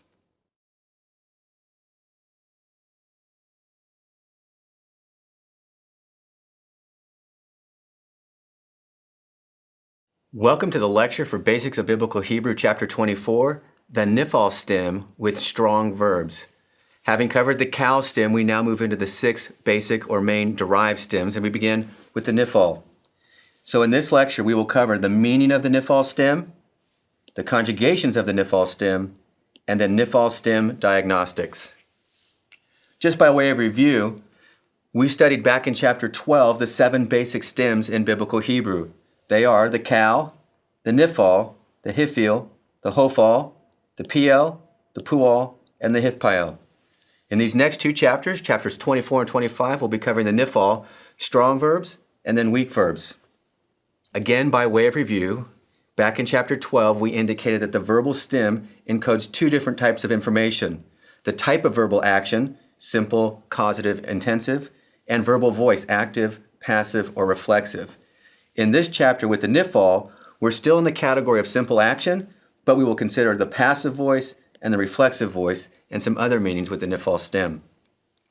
Let's look then at the meaning of the nifal stem. We have 4 basic categories of meaning to consider. The first meaning of the nifal stem that you need to learn is the passive meaning. This is simple action with a passive voice. That is, the subject receives the verbal action. In our example, nishma, he was heard, we render it passively with the form of the verb to be, was. Our next category of meaning is the reflexive. The nifal can also indicate a reflexive voice, simple action with a reflexive voice. In our example, nishma, we translate it, he heard himself. The reflexive pronoun himself in English is the way in which we render this reflexive type of voice. Third, reciprocal. This is simple action with a reciprocal voice, that is movement back and forth. In our example, nishma'u, they heard one another. The use of one another in translation is how in English we indicate a reciprocal voice. Finally, there are a number of high-frequency verbs in the nifal stem that indicate the simple active action of the kal stem. So, for example, a verb like nilcham means he fought. Simple action, active voice. It's not passive, reciprocal, or reflexive. On your screens now, you'll see the top 10 most common nifal verbs in the Hebrew Bible. Some are highlighted in red and some are not highlighted. Those highlighted in red are nifal verbs that maintain the simple active voice of the kal stem. Those that remain in black have passive values in the nifal stem. It's important with these high-frequency verbs to understand which ones maintain the simple action of the kal and which ones exhibit the passive voice of the nifal stem. In your vocabulary sections throughout the grammar, we will indicate these realities for you. Let's now consider the nifal diagnostics, or what makes a nifal verb nifal. The single most important diagnostic feature of the nifal stem is the nun hiric stem prefix that is added to every form of the conjugation. That's what makes a verb nifal. As the name suggests, the N of the nifal. You add an N or a nun hiric to the verb to make it nifal in Hebrew. Now, one of the things you know about the consonant nun is it likes to assimilate as a dogish forte when it can. So in some nifal verbs, you'll see the nun present in the spelling, but in other nifal verbs, that nun will assimilate as a dogish forte. Let's look at when that happens. In the perfect participle and one form of the infinitive absolute, the nifal stem prefix is present. However, in the imperfect, the imperative, and the other form of the infinitive absolute, the nifal stem prefix is assimilated and becomes a dogish forte, as you see in the example there in red. So just because you don't see the nun written doesn't mean it's not a nifal verb. The nun is there, but it's there as the dogish forte of the assimilated nun. Let's begin then with looking at each of the 6 conjugations in Hebrew and begin first with the nifal perfect strong verb. There in the bottom left corner you see niktal. Now if you look at the 2 paradigms that appear on the page together, you see the kal on the left and the nifal on the right. You know the kal strong verb paradigm because you've memorized it like a robot. On the right, you're going to see the new paradigm for the nifal, but you're not going to memorize this paradigm. You're going to memorize the nifal stem diagnostic nun hiric. It's that nun hiric highlighted in red in each form that identifies the nifal perfect conjugation. You'll also observe that all of the suffirmatives of the perfect are maintained. So let's work through this paradigm together so you can get a sense of how it sounds. Niktal, niktala, niktalta, niktalt, niktalti, niktalu, niktaltem, niktalten, niktalnu. As you see it written, and as you can hear it spoken, that noon-heric prefix of the nifal stem identifies each nifal perfect strong verb. If you know your Cal strong verb paradigm like a robot, then the identification of these stems as nifal should give you no trouble. Let's look at the nifal imperfect. On your screen in the bottom left corner, you will see a form that identifies all three of the nifal imperfect strong verb diagnostics.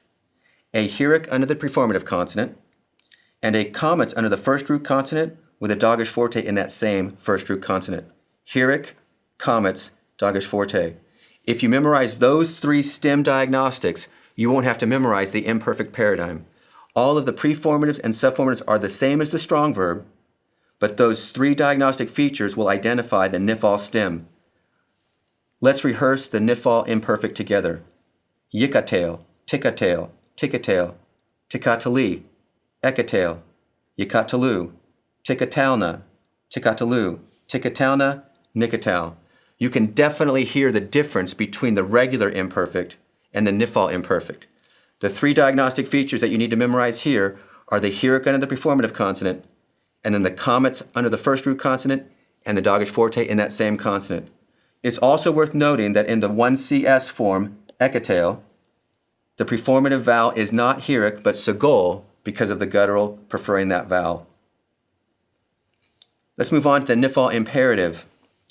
As you'll see in the bottom left corner of your screen, the strong verb diagnostics for the nifal imperative strong verb include a hey prefix to the verbal root, a heric underneath that hey prefix, and then the comets under the first root letter of the verb, and the dogish forte in that same root letter. In this instance, you have four diagnostic features. You have three that come from the imperfect, the heric under the prefix, the comets under the first root letter, and the dogish forte in that first root letter. But then you also have an additional hey. Now, this hey is an important feature of the imperative because it preserves 66% of the stem diagnostics. If you simply lost the preformative of the imperfect to create your imperative verb, you would lose the heric under the prefix or preformative, and you'd lose the dogish forte in the first root letter because you can't double the first root letter of any word. So this hey is your friend because it preserves the stem diagnostics of the nifal stem, heric, comet, dogish forte. It's rendered in Hebrew, the nifal conjugation is rehearsed this way: hikatail, hikatali, hikatalu, hikatalna. Hikatail, hikatali, hikatalu, hikatalna. These are the four forms of the nifal imperative strong verb. Hey prefix, heric under that prefix, comets under the first root letter, dogish forte in that same root letter. If you memorize the stem diagnostics, you don't have to memorize the paradigm. Infinitive construct. The form of the infinitive construct is the same as the imperative 2ms. Hikatail. Hey prefix, heric under that prefix, comets under the first root letter, dogish forte in that same root letter. You're already familiar from the Cal stem that the imperative 2ms and the infinitive construct may be the same. You also know that they occur in different environments. The imperative is normally the first word in reported speech, and the infinitive construct appears with a prepositional prefix at a rate of about 90% in the Hebrew Bible. So you'll be able to tell clearly in context which one is being used. The nifal infinitive absolute has two forms, as you see on the right-hand side of your page. You have the niktol form and the hikatol form. In the first form, the noon of the nifal stem is preserved, and you have that holem wow stem vowel that will remind you of the infinitive absolute in the Cal stem. In the second form, hikatol, you have the hey prefix of the imperative and the infinitive construct, and then the holem wow stem vowel from the nifal infinitive absolute. You must memorize these important stem diagnostics for the nifal stem. Finally, the nifal participle for the strong verb, niktal. You'll see in the bottom left corner of your screen again the stem diagnostics for this form. A noon heric prefix, that's the noon of the nifal stem. Notice that it has not assimilated. And then the stem vowel here is comets. Let's rehearse this paradigm together. Niktal, nikteleth, niktalim, niktaloth. So by way of review, for the nifal participle, the stem diagnostics are clearly identified in red, as that noon heroic prefix and then the comets stem vowel in each of the forms except for the feminine singular where you have that seglet pattern. On your screen now you'll see a summary of the NIFAL strong verb diagnostics. This is perhaps the most important piece of information in the chapter. These 7 forms represent the diagnostic features of the NIFAL stem. If you can reproduce these diagnostic features, there's no need to memorize a complete new set of paradigms. Now you can memorize paradigms, but your ability to recall those paradigms will probably be limited. The best way to work through these chapters is to memorize diagnostic features. Ask yourself this question: what makes the verb NIFAL? Well, in every form you have a noon heroic prefix. In some of the forms, that noon heroic prefix is maintained. In others, that prefix has assimilated as a dogish forte. You've seen the noon assimilate as a dogish forte in many other instances.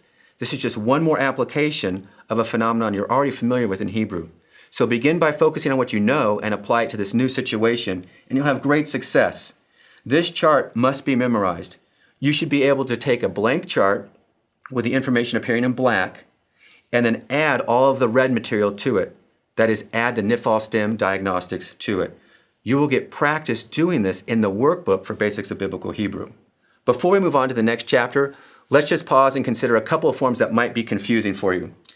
First, we have forms with identical spelling in the NIFAL stem. The first one is niktala. This form can be either NIFAL perfect 3ms or NIFAL participle fs. Context will allow you to decide between the two. In the second instance, hikatel. This can be either NIFAL imperative 2ms or NIFAL infinitive construct. And you know how to distinguish between these two by now. The imperative will occur in reported speech.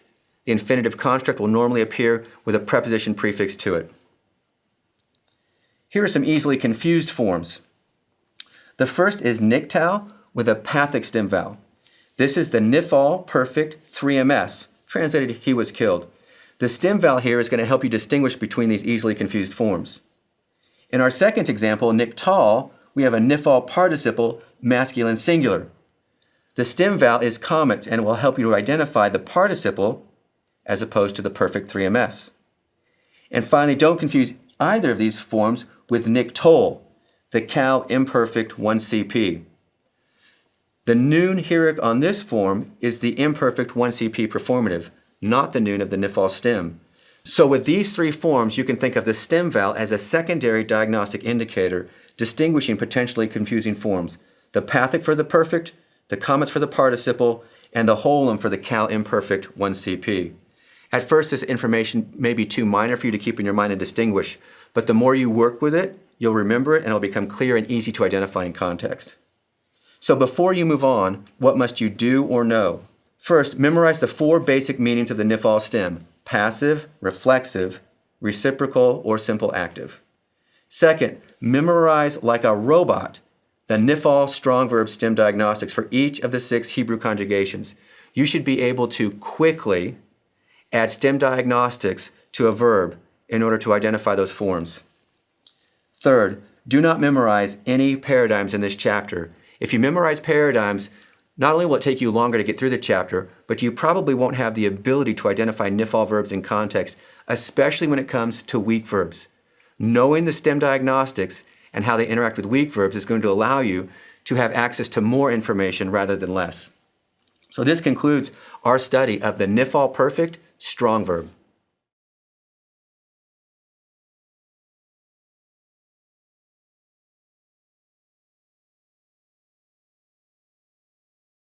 Welcome to the lecture for Basics of Biblical Hebrew, Chapter 25, the NIFAL stem, weak verbs. In this chapter, we will cover weak verbs in the NIFAL stem. Now, with these weak verb chapters in the NIFAL stem, they're primarily going to focus on morphology, that is, the form of the verb. In each of these chapters, before you move into the weak verb categories, you need to make certain that you've memorized the strong verb diagnostics. So before you engage this material in this chapter, make sure that you're very clear on your NIFAL strong verb diagnostics. Because what we'll do is we'll apply those NIFAL strong verb diagnostics to these weak verbs, and then the principles of weak verbs that we learned back in the cal stem. If we add those 2 things together, there should be very little new information for you to encounter in these chapters. So let's begin then with the third olive weak verb category. You'll see that we are not going to present full paradigms for any of the weak verbs in these lectures. We're only going to focus on the diagnostics because those are the features that will allow you to identify the weak verbs. This means then that you've already memorized all of your Cal strong verb paradigms, the perfect, the imperfect, the imperative, the forms of the infinitive construct and the infinitive absolute, and then your participle forms. It's vital that you have that information first. So if you take your Cal strong verb information, your strong verb diagnostic information, and what you know about the weak verbs, you'll be able to understand this material quickly. With third olive verbs, you can see that the vast majority of NIFAL strong verb diagnostics are retained. In the NIFAL perfect, the only slight change is the comet's stem vowel. Now you know that with third olive verbs, there's a preference for the comet stem vowel because the olive becomes quiescent or silent, and that causes compensatory lengthening. In the imperfect, all of the strong verb diagnostics are retained. In fact, in the imperative, the infinitive construct, the infinitive absolute, and the participle, all of the NIFAL strong verb diagnostics are retained. Only in this one form, the NIFAL perfect, is the stem vowel slightly different. It's a lengthened pathic. Let's move to the third hey weak verb category. Now you know that third hey verbs are a very special class of weak verbs. They appear with some frequency in the Hebrew Bible, and they have their own set of special endings. If you've memorized those endings, most of these forms will be easy for you to identify. Let's begin with the NIFAL perfect, and you'll see the noon heroic prefix of the NIFAL stem, but also highlighted in gray, the comet's hey ending, diagnostic of third hey verbs in the perfect. We've also included the 2ms form to remind you that with these verbs, the hey is lost, and a yod appears in that place because third hey verbs used to be third yod. With the NIFAL imperfect, all of the strong verb diagnostics are retained, as well as the segol hey of the third hey verb. In the imperative, all of the strong verb NIFAL stem diagnostics are retained, and you also get the seri hey of the imperative with third hey verbs. The same is true for the infinitive construct, and it's good to review this information. The NIFAL strong verb diagnostics are highlighted in red, and they're still the strong verb diagnostics. Then you get the holem wow tau or oath ending of the infinitive construct with third hey verbs. This is not the feminine plural ending that we see with nouns and adjectives. This is the distinctive third hey ending that we see with the infinitive construct of third hey verbs. Again, there are two forms of the NIFAL infinitive absolute to encounter here, but all of the strong verb diagnostics for those verbs are retained at the beginning, and then you have the third hey diagnostics at the end. Finally, the participle with its distinctive noon heroic prefix for the NIFAL, and then the segol hey ending. So you can think of it this way. These verbs are NIFAL on the front and third hey on the back. And so you've got to keep those two things in mind. All of the strong verb diagnostics for the NIFAL stem are retained up front, and then you get all of the third hey diagnostics at the end. Let's quickly review these endings. For the perfect 3ms, it's comet's hey. For the imperfect, it's segol hey. For the imperative 2ms, it's seri hey. For the infinitive construct, it's oath or the holem wow tau. And then for the participle, it's segol hey. Third hey verbs have their own distinctive endings, and it's helpful to know these endings in order to correctly identify the verbs. Now let's look at the one guttural verb together. You'll notice that we've lost or we've got some adjustments in some of the important stem diagnostics. In the perfect, you'll observe that we no longer have a noon with a heroic underneath it. Now we have noon with segol, and then hatef segol under the first root letter of the verb. This is because one noon verbs provoke the hatef segol pattern or the hatef pathic pattern. Recall from chapter 16 when we studied one guttural verbs in the Cal imperfect that there were two main patterns, the segol hatef segol pattern and the pathic hatef pathic pattern. This same pattern applies to one guttural verbs in the NIFAL stem. So you've already seen it. And that will apply to the perfect, the participle, and then that one form of the infinitive absolute that maintains the noon. You can see the segol hatef segol or the pathic hatef pathic pattern in each instance. In the remaining forms that I have not highlighted yet, you see that we've lost a distinctive heroic under the prefix or preformative, and there's no doggish forte in the first consonant of the verbal root. The reason for that, and you understand this already, is that the guttural rejects the doggish forte. You can't place or insert a doggish forte into a guttural. That causes the heroic under the prefix or preformative to be lengthened. This is the process of compensatory lengthening. So the noon of the Nifal stem attempts to assimilate into the guttural. The guttural rejects that assimilation, and we get compensatory lengthening, heric to sere, in each instance. You've already encountered the phenomenon of compensatory lengthening, so this isn't anything new. You're just applying it to a new situation. Therefore, you can see that the pattern has changed from heric comets dagesh forte to sere comets no dagesh forte. In the Nifal, one guttural verbs are perhaps the most difficult verbs to identify because you lose two of the most important diagnostic features in the spelling. Let's look at one noon verbs. And what's great about one noon verbs is that all of the strong verb diagnostics are retained in each form. The thing that's difficult here is that the noon of the verbal root has assimilated as a dagesh forte into the second root letter in a number of the forms. So, in the Nifal perfect, we see the noon, heric, prefix of the Nifal stem and the pathic stem vowel. But we only see two root letters, tzadi and lamed.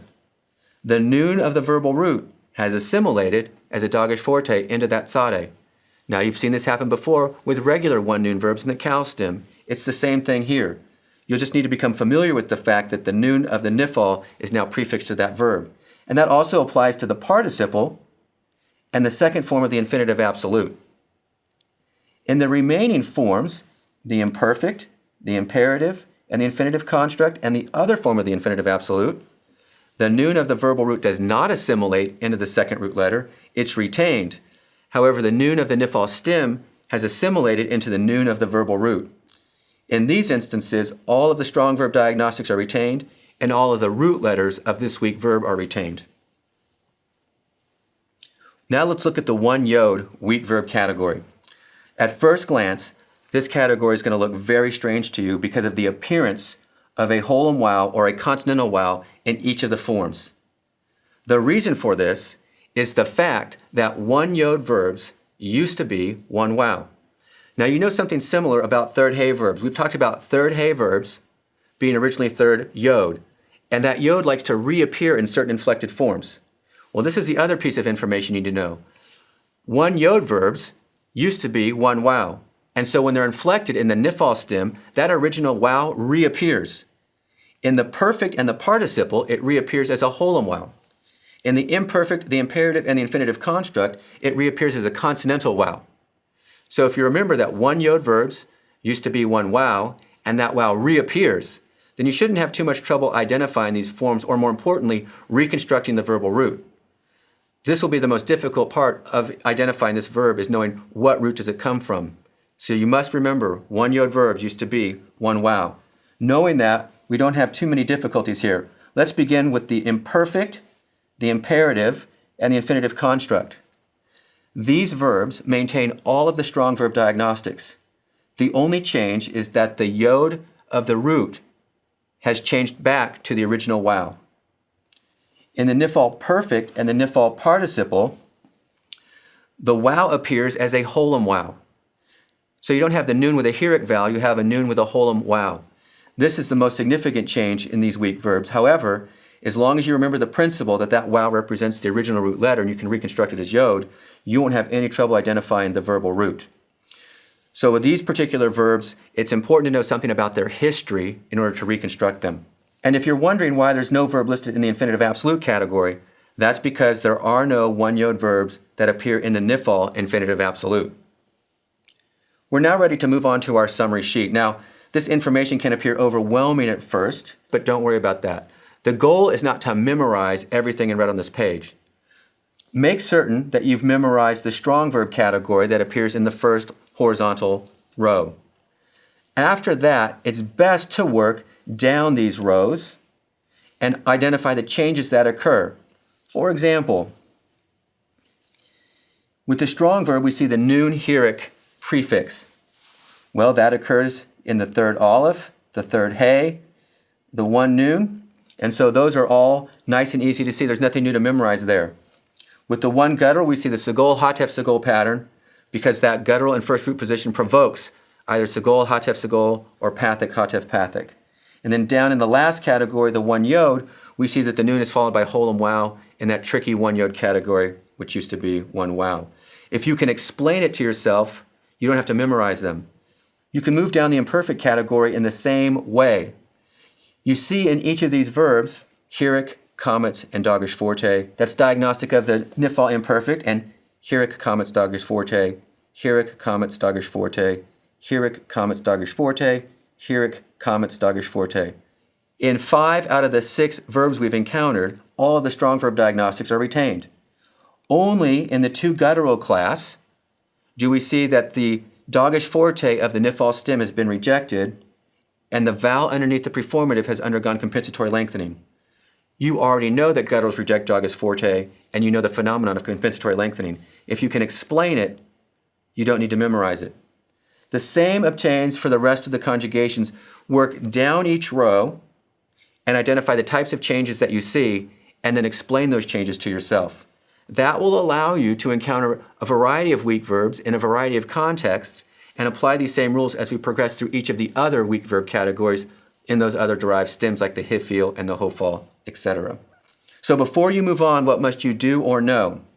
First, be certain that you have memorized, like a robot, the strong verb diagnostics for the nifal stem. Having memorized the strong verb diagnostics, work through each set of weak verb diagnostics and understand the types of changes that occur, if any, observing that most weak verbs won't exhibit any significant changes. Give special attention to those features and that do not change. And then finally, be certain that you can reconstruct, like Hebrew CSI, the third hey, the one noon, and the one yod weak verbs that drop a root consonant in certain nifal stem forms. Once you've done that, you're ready to move on to your next stem. So this brings our study of the nifal weak verb to a conclusion.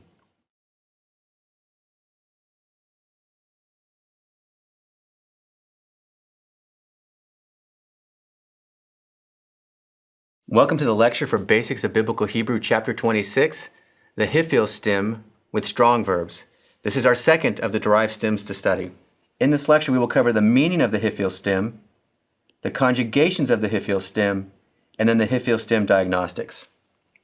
Let's begin with our summary chart, and we can see now that we've moved over from the simple action of the kal or nifal. In the causative action, we're going to have hifil and hofal. The hifil is going to be a causative type of action with an active voice, and then we'll move into the hofal, which will be a causative type of action with a passive voice.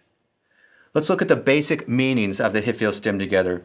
We'll begin with the most basic meaning of the hifil stem, the causative meaning. This is causative action with an active voice. So look at our example together, hizkir.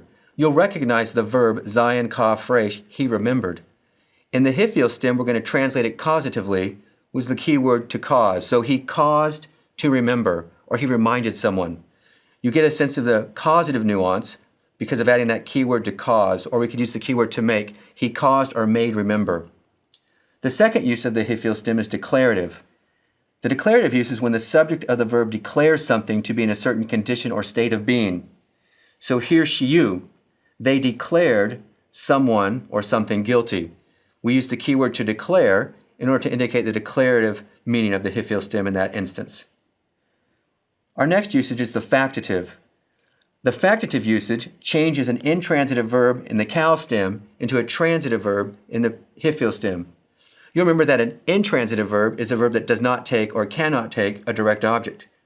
If it's put into the hifil stem, that verb can now take a direct object, and we'll use the keyword to make. So higdil, he made someone or something great with the keyword made. Finally, the simple action. Some verbs in the hifil stem will appear to be translated with the simple action of the kal stem. For example, hishkim, he arose or got up early. Now let's look at the hifil stem diagnostics together. The most important diagnostic feature of the hifil stem is the hey stem prefix that is added to every form of every conjugation. Now in the perfect, imperative, infinitive construct, and infinitive absolute, the hifil stem prefix will be present. However, in the imperfect and participle, the hifil stem prefix will drop out. The stem vowel in the hifil stem is normally hierik yod or tsere, as the 2 examples hiktil or haktel illustrate.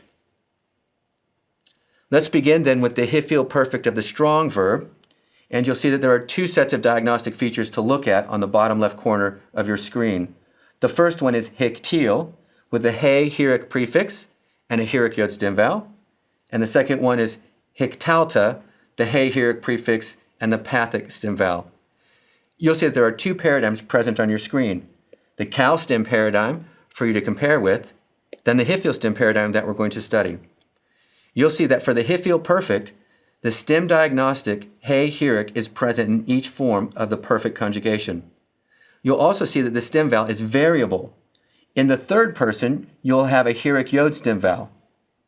And this will make identification of the hiphil stem very easy with that he heroic prefix and the heroic yod stem vowel. In the remaining second and first person forms, the stem vowel is pathic, just like you'd encounter with the cal stem.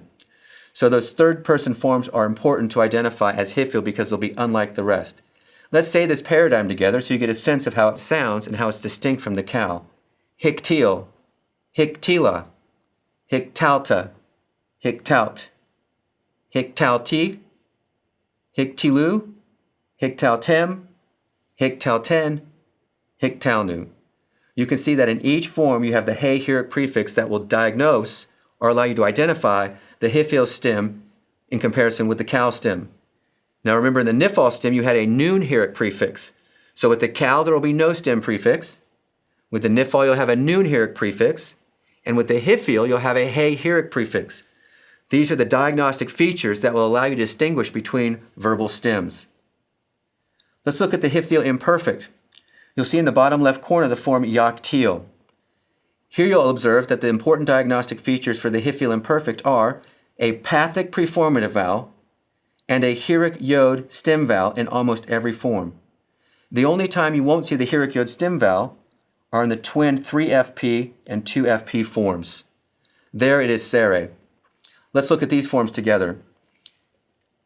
Yaktil, taktil, taktil, taktili, aktil, yaktilu, taktelna, taktilu, taktelna, noctil. You'll observe that in each form there's a pathic preformative vowel, which is distinctive of any hiphil imperfect conjugation we've seen so far, and a heroic yod stem vowel. What's happened to the he of the hiphil stem? It has dropped out. You'll recall from our study of inseparable prepositions that when they were added to words with the definite article, the he of the article dropped out and the preposition slid over, and the vowel pointing for the article was retained, pathic dagesh forte. The same thing has happened here. The he of the hiphil stem was added, but it occurred in a particular environment that caused it to drop out. And this allowed the performative to drive over and take the place of the he. That's what's happened here and in the participle. Let's now turn to the hiphil imperative strong verb. And you'll notice in the bottom left corner of your screen, the prefix for the hiphil imperative is a he plus a pathic. Then there are two options for the stem vowel. The first is a sere stem vowel, and the second is a heroic yod stem vowel. If we move over to our paradigm, you'll see that the sere stem vowel appears in the 2MS and the 2FP, and the heroic yod stem vowel appears in the 2FS and the 2MP. It's best to think of the stem vowel as variable between sere and heroic yod. The subformatives for the imperative are still present, and the he pathic prefix of the hiphil stem diagnoses these as hiphil verbs. With the infinitive construct and the infinitive absolute, we maintain the he pathic prefix that is now diagnostic of the hiphil stem, plus we have the heroic yod stem vowel for the infinitive construct and the sere stem vowel for the infinitive absolute. This is one way in which to distinguish between them. Additionally, in context, you'll see the infinitive construct with prepositional prefixes and pronominal suffixes, but never will the infinitive absolute take a prefix or a suffix. We finally move to the participle, the hiphil participle strong verb. The diagnostic features for the hiphil participle include a mem pathic prefix and a heroic yod stem vowel in all forms except the feminine singular form. The mem pathic prefix is the most important diagnostic feature for the hiphil participle, and you're about to learn that a mem prefix is going to be diagnostic or characteristic of the participle in all of the remaining stem formations, the hiphil, the hofal, the pl, the pual, and the hithpile. We can quickly look at the participle prefixes in the derived stemmed, and we'll recall from our study in the last two chapters the noon heroic prefix for the niphal. But look at the remaining stems that we're about to encounter or encountering now. With the hifil, you're going to have a mem pathic prefix. With the hofal, you're going to have the mem kamatatuf. With the pil, you have a mem shawa. With the puwal, a mem shawa. And with the hithpile, a larger prefix, mith. You'll see that in each of these stems, the mem will be characteristic of the participle conjugation. So it's an important thing to kind of learn at the very beginning. We now come to the most important part of this lesson, the hifil stem diagnostic summary. You'll see highlighted in red on this page all of the hifil strong verb diagnostics that you must memorize. In the perfect, imperative, infinitive construct, and infinitive absolute, the he of the hifil stem is present in every form. In the perfect, the prefix vowel is hirik. In each other conjugation, the prefix vowel will be pathic. In the imperfect and the participle, the he of the hifil stem has dropped out, but the pathic under the imperfect, preformative, and the participle prefix is maintained. So it's the pathic, preformative, or prefix vowel that will distinguish the imperfect and the participle. Let's look at a couple of easily confused forms before we move on. The first is yaktil. It's the hifil imperfect 3ms. Now, we've told you that one of the most important diagnostic features of the hifil stem is the pathic under the preformative in the imperfect. Well, there's one weak verb category in the cal stem that also takes a pathic under the preformative, and that's one of the one guttural verbs. You'll recall that there are two types of one guttural verbs, one that provokes a pathic hatef pathic and one that provokes a segol hatef segol. When you get the A-class one guttural verb, you're going to have a pathic under the preformative. This will be just like the pathic of the hifil stem. In this case, the way to distinguish between the two forms is the stem vowel. In the hifil, it's going to be hirik yod, an I or an E-class vowel. In the cal imperfect 3ms, it's going to be holum or pathic, the O or A-class stem vowel. So it will be the stem vowel that distinguishes between these potentially confusing forms. Here are three more potentially confusing forms. We begin with hiktil, the hifil perfect 3ms, from the verbal root kaf, tet, lamed. Then we move to some nifal forms. We have hikatel and hikatol. You'll recall from our study of the nifal stem that some of the nifal verbs take a he hirik prefix in order to preserve the stem diagnostics of the nifal stem. Key to distinguishing between these three forms will be the secondary diagnostic features that follow the he hirik prefix. Remember that in the hifil perfect, you're going to get the hirik yod stem vowel, but in all of the nifal forms, you're going to get a he hirik prefix, but comets under the first root letter and dagesh forte in that same root letter. So it's the combination of diagnostic features that will allow you to distinguish between the hifil and the nifal with these he hirik prefixes. So before you move on, what must you know or do? First, memorize the four basic meanings of the hifil stem: causative, declarative, factitive, or simple active. Memorize, like a robot, the hifil strong verb stem diagnostics for each of the 6 Hebrew conjugations. You should be able to add the hifil strong verb diagnostics to any triconsonantal root. Finally, do not memorize any paradigms in this chapter. Memorize the diagnostics that distinguish the hifil stem from the cal or the nifal. This brings our study of the hifil stem strong verb to a conclusion.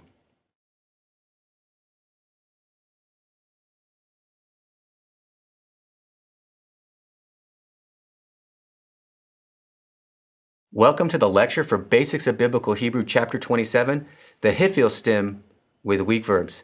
Now, before we work through the material in this chapter, it's important that you first memorize the hifil stem diagnostics for the strong verbs. Once you've done that, you'll be ready to tackle the weak verbs in the hifil stem. In this chapter, we have only one objective: weak verbs in the hifil stem.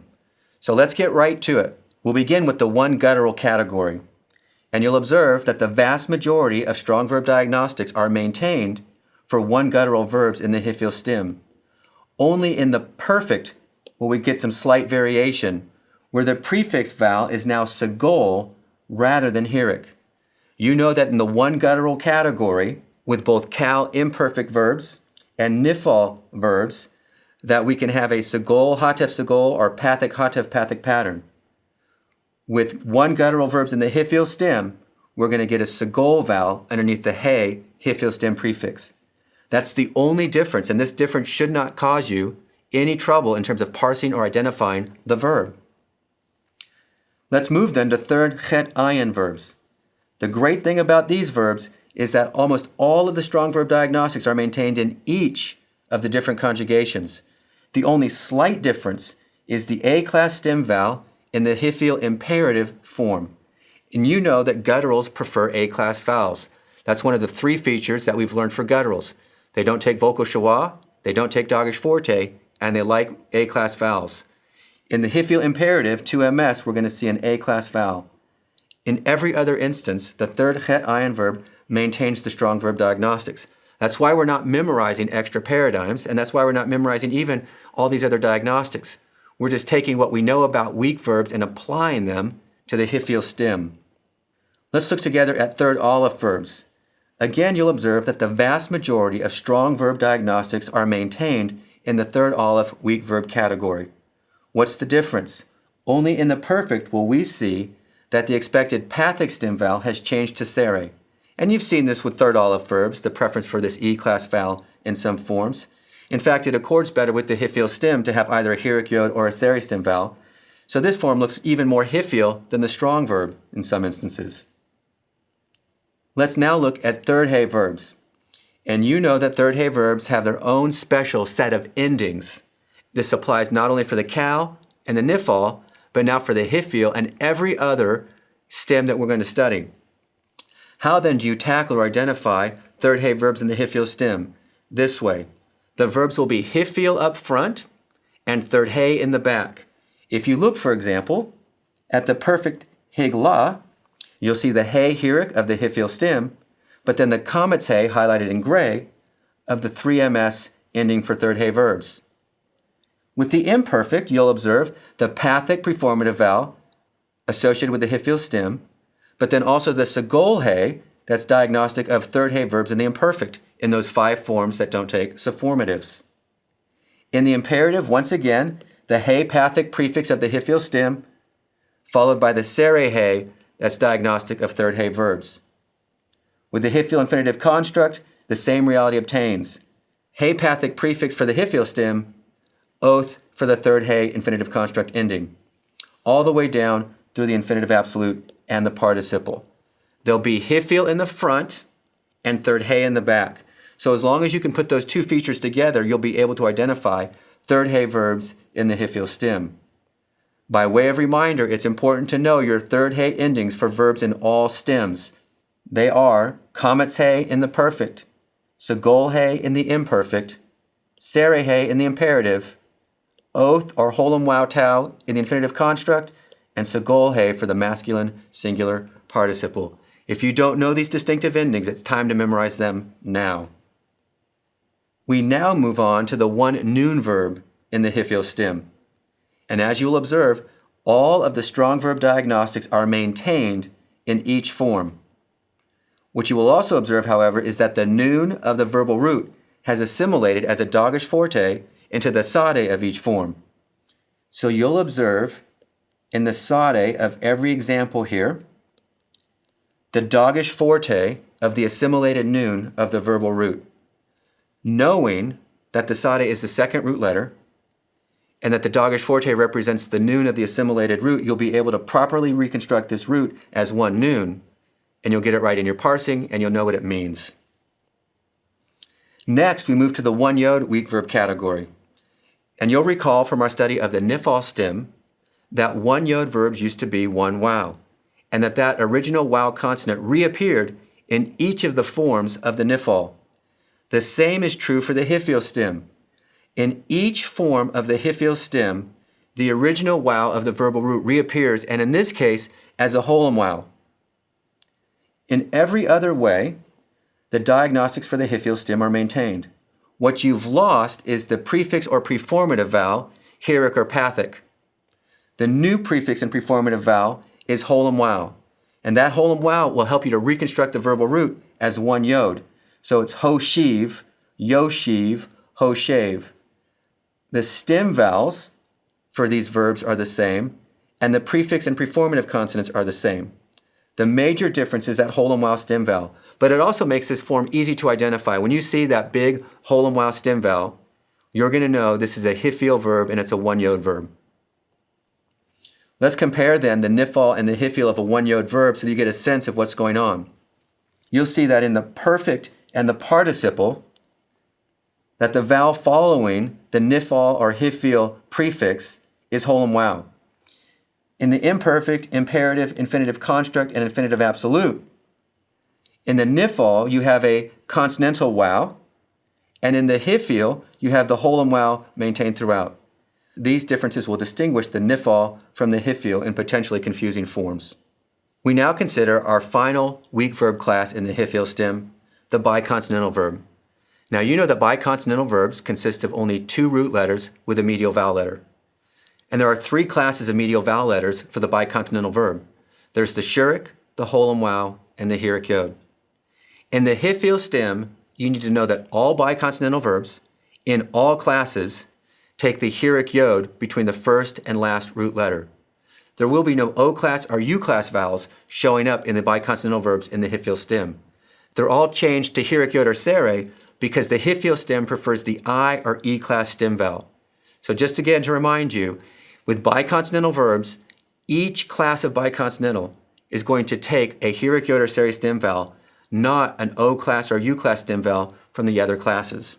Additionally, we'll observe that the preformative or prefix vowels in the biconsonantal weak verb class have shifted. In the perfect, the prefix vowel hirik has lengthened to sere in this first form because the hey is now in the pretonic position, and you know that pretonic open syllables prefer long vowels, so it's shifted from hirik to sere.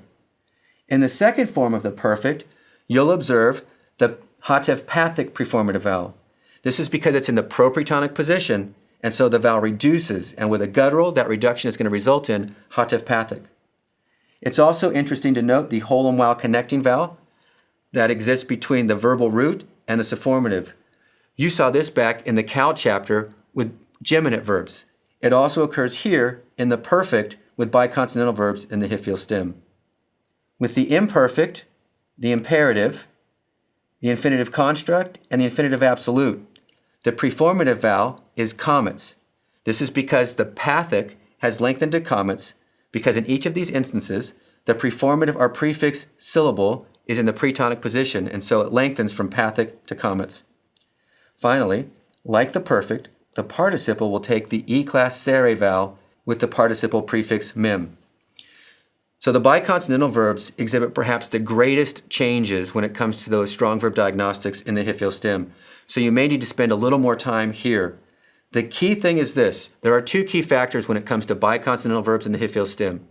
First, every biconsonantal verb, regardless of which class it comes from, takes the hirik yod or sere vowels in the hiphil stem. Secondly, all of the preformative or prefix vowels lengthen when they're in the pretonic position. We've now arrived at our summary chart. And again, there's a lot of information on this page, but this page is not designed for you to memorize each and every form. You must begin by memorizing the strong verb form for the diagnostics. Then you work down the rows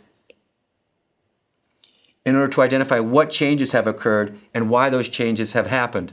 If you can do that, you'll be able to identify hiphil weak verbs without having to memorize any other paradigms or any other diagnostic features. Know your strong verb diagnostics well, and then know the rules that govern weak verb morphological changes. Once you've done that, you'll be able to identify, parse, and translate hiphil verbs in context. So, before you move on, what must you know or do? First, be certain you have memorized the strong verb diagnostics for the hiphil stem. Yes, like a robot. Second, having memorized the strong verb diagnostics, work through each set of weak verb diagnostics and understand the types of changes that occur, if any. Give special attention to those features that do not change. Those will be your anchor features. Then, be certain that you can reconstruct, again, Hebrew CSI, third hey verbs, one noon verbs, one yod verbs, and biconsonantal weak verbal roots. Those are the ones that might give you a little more trouble in terms of identification. But if you spend a little more time at those summary charts and understanding the diagnostic features, you shouldn't have any trouble soon. This brings our study of hiphil weak verbs to a conclusion.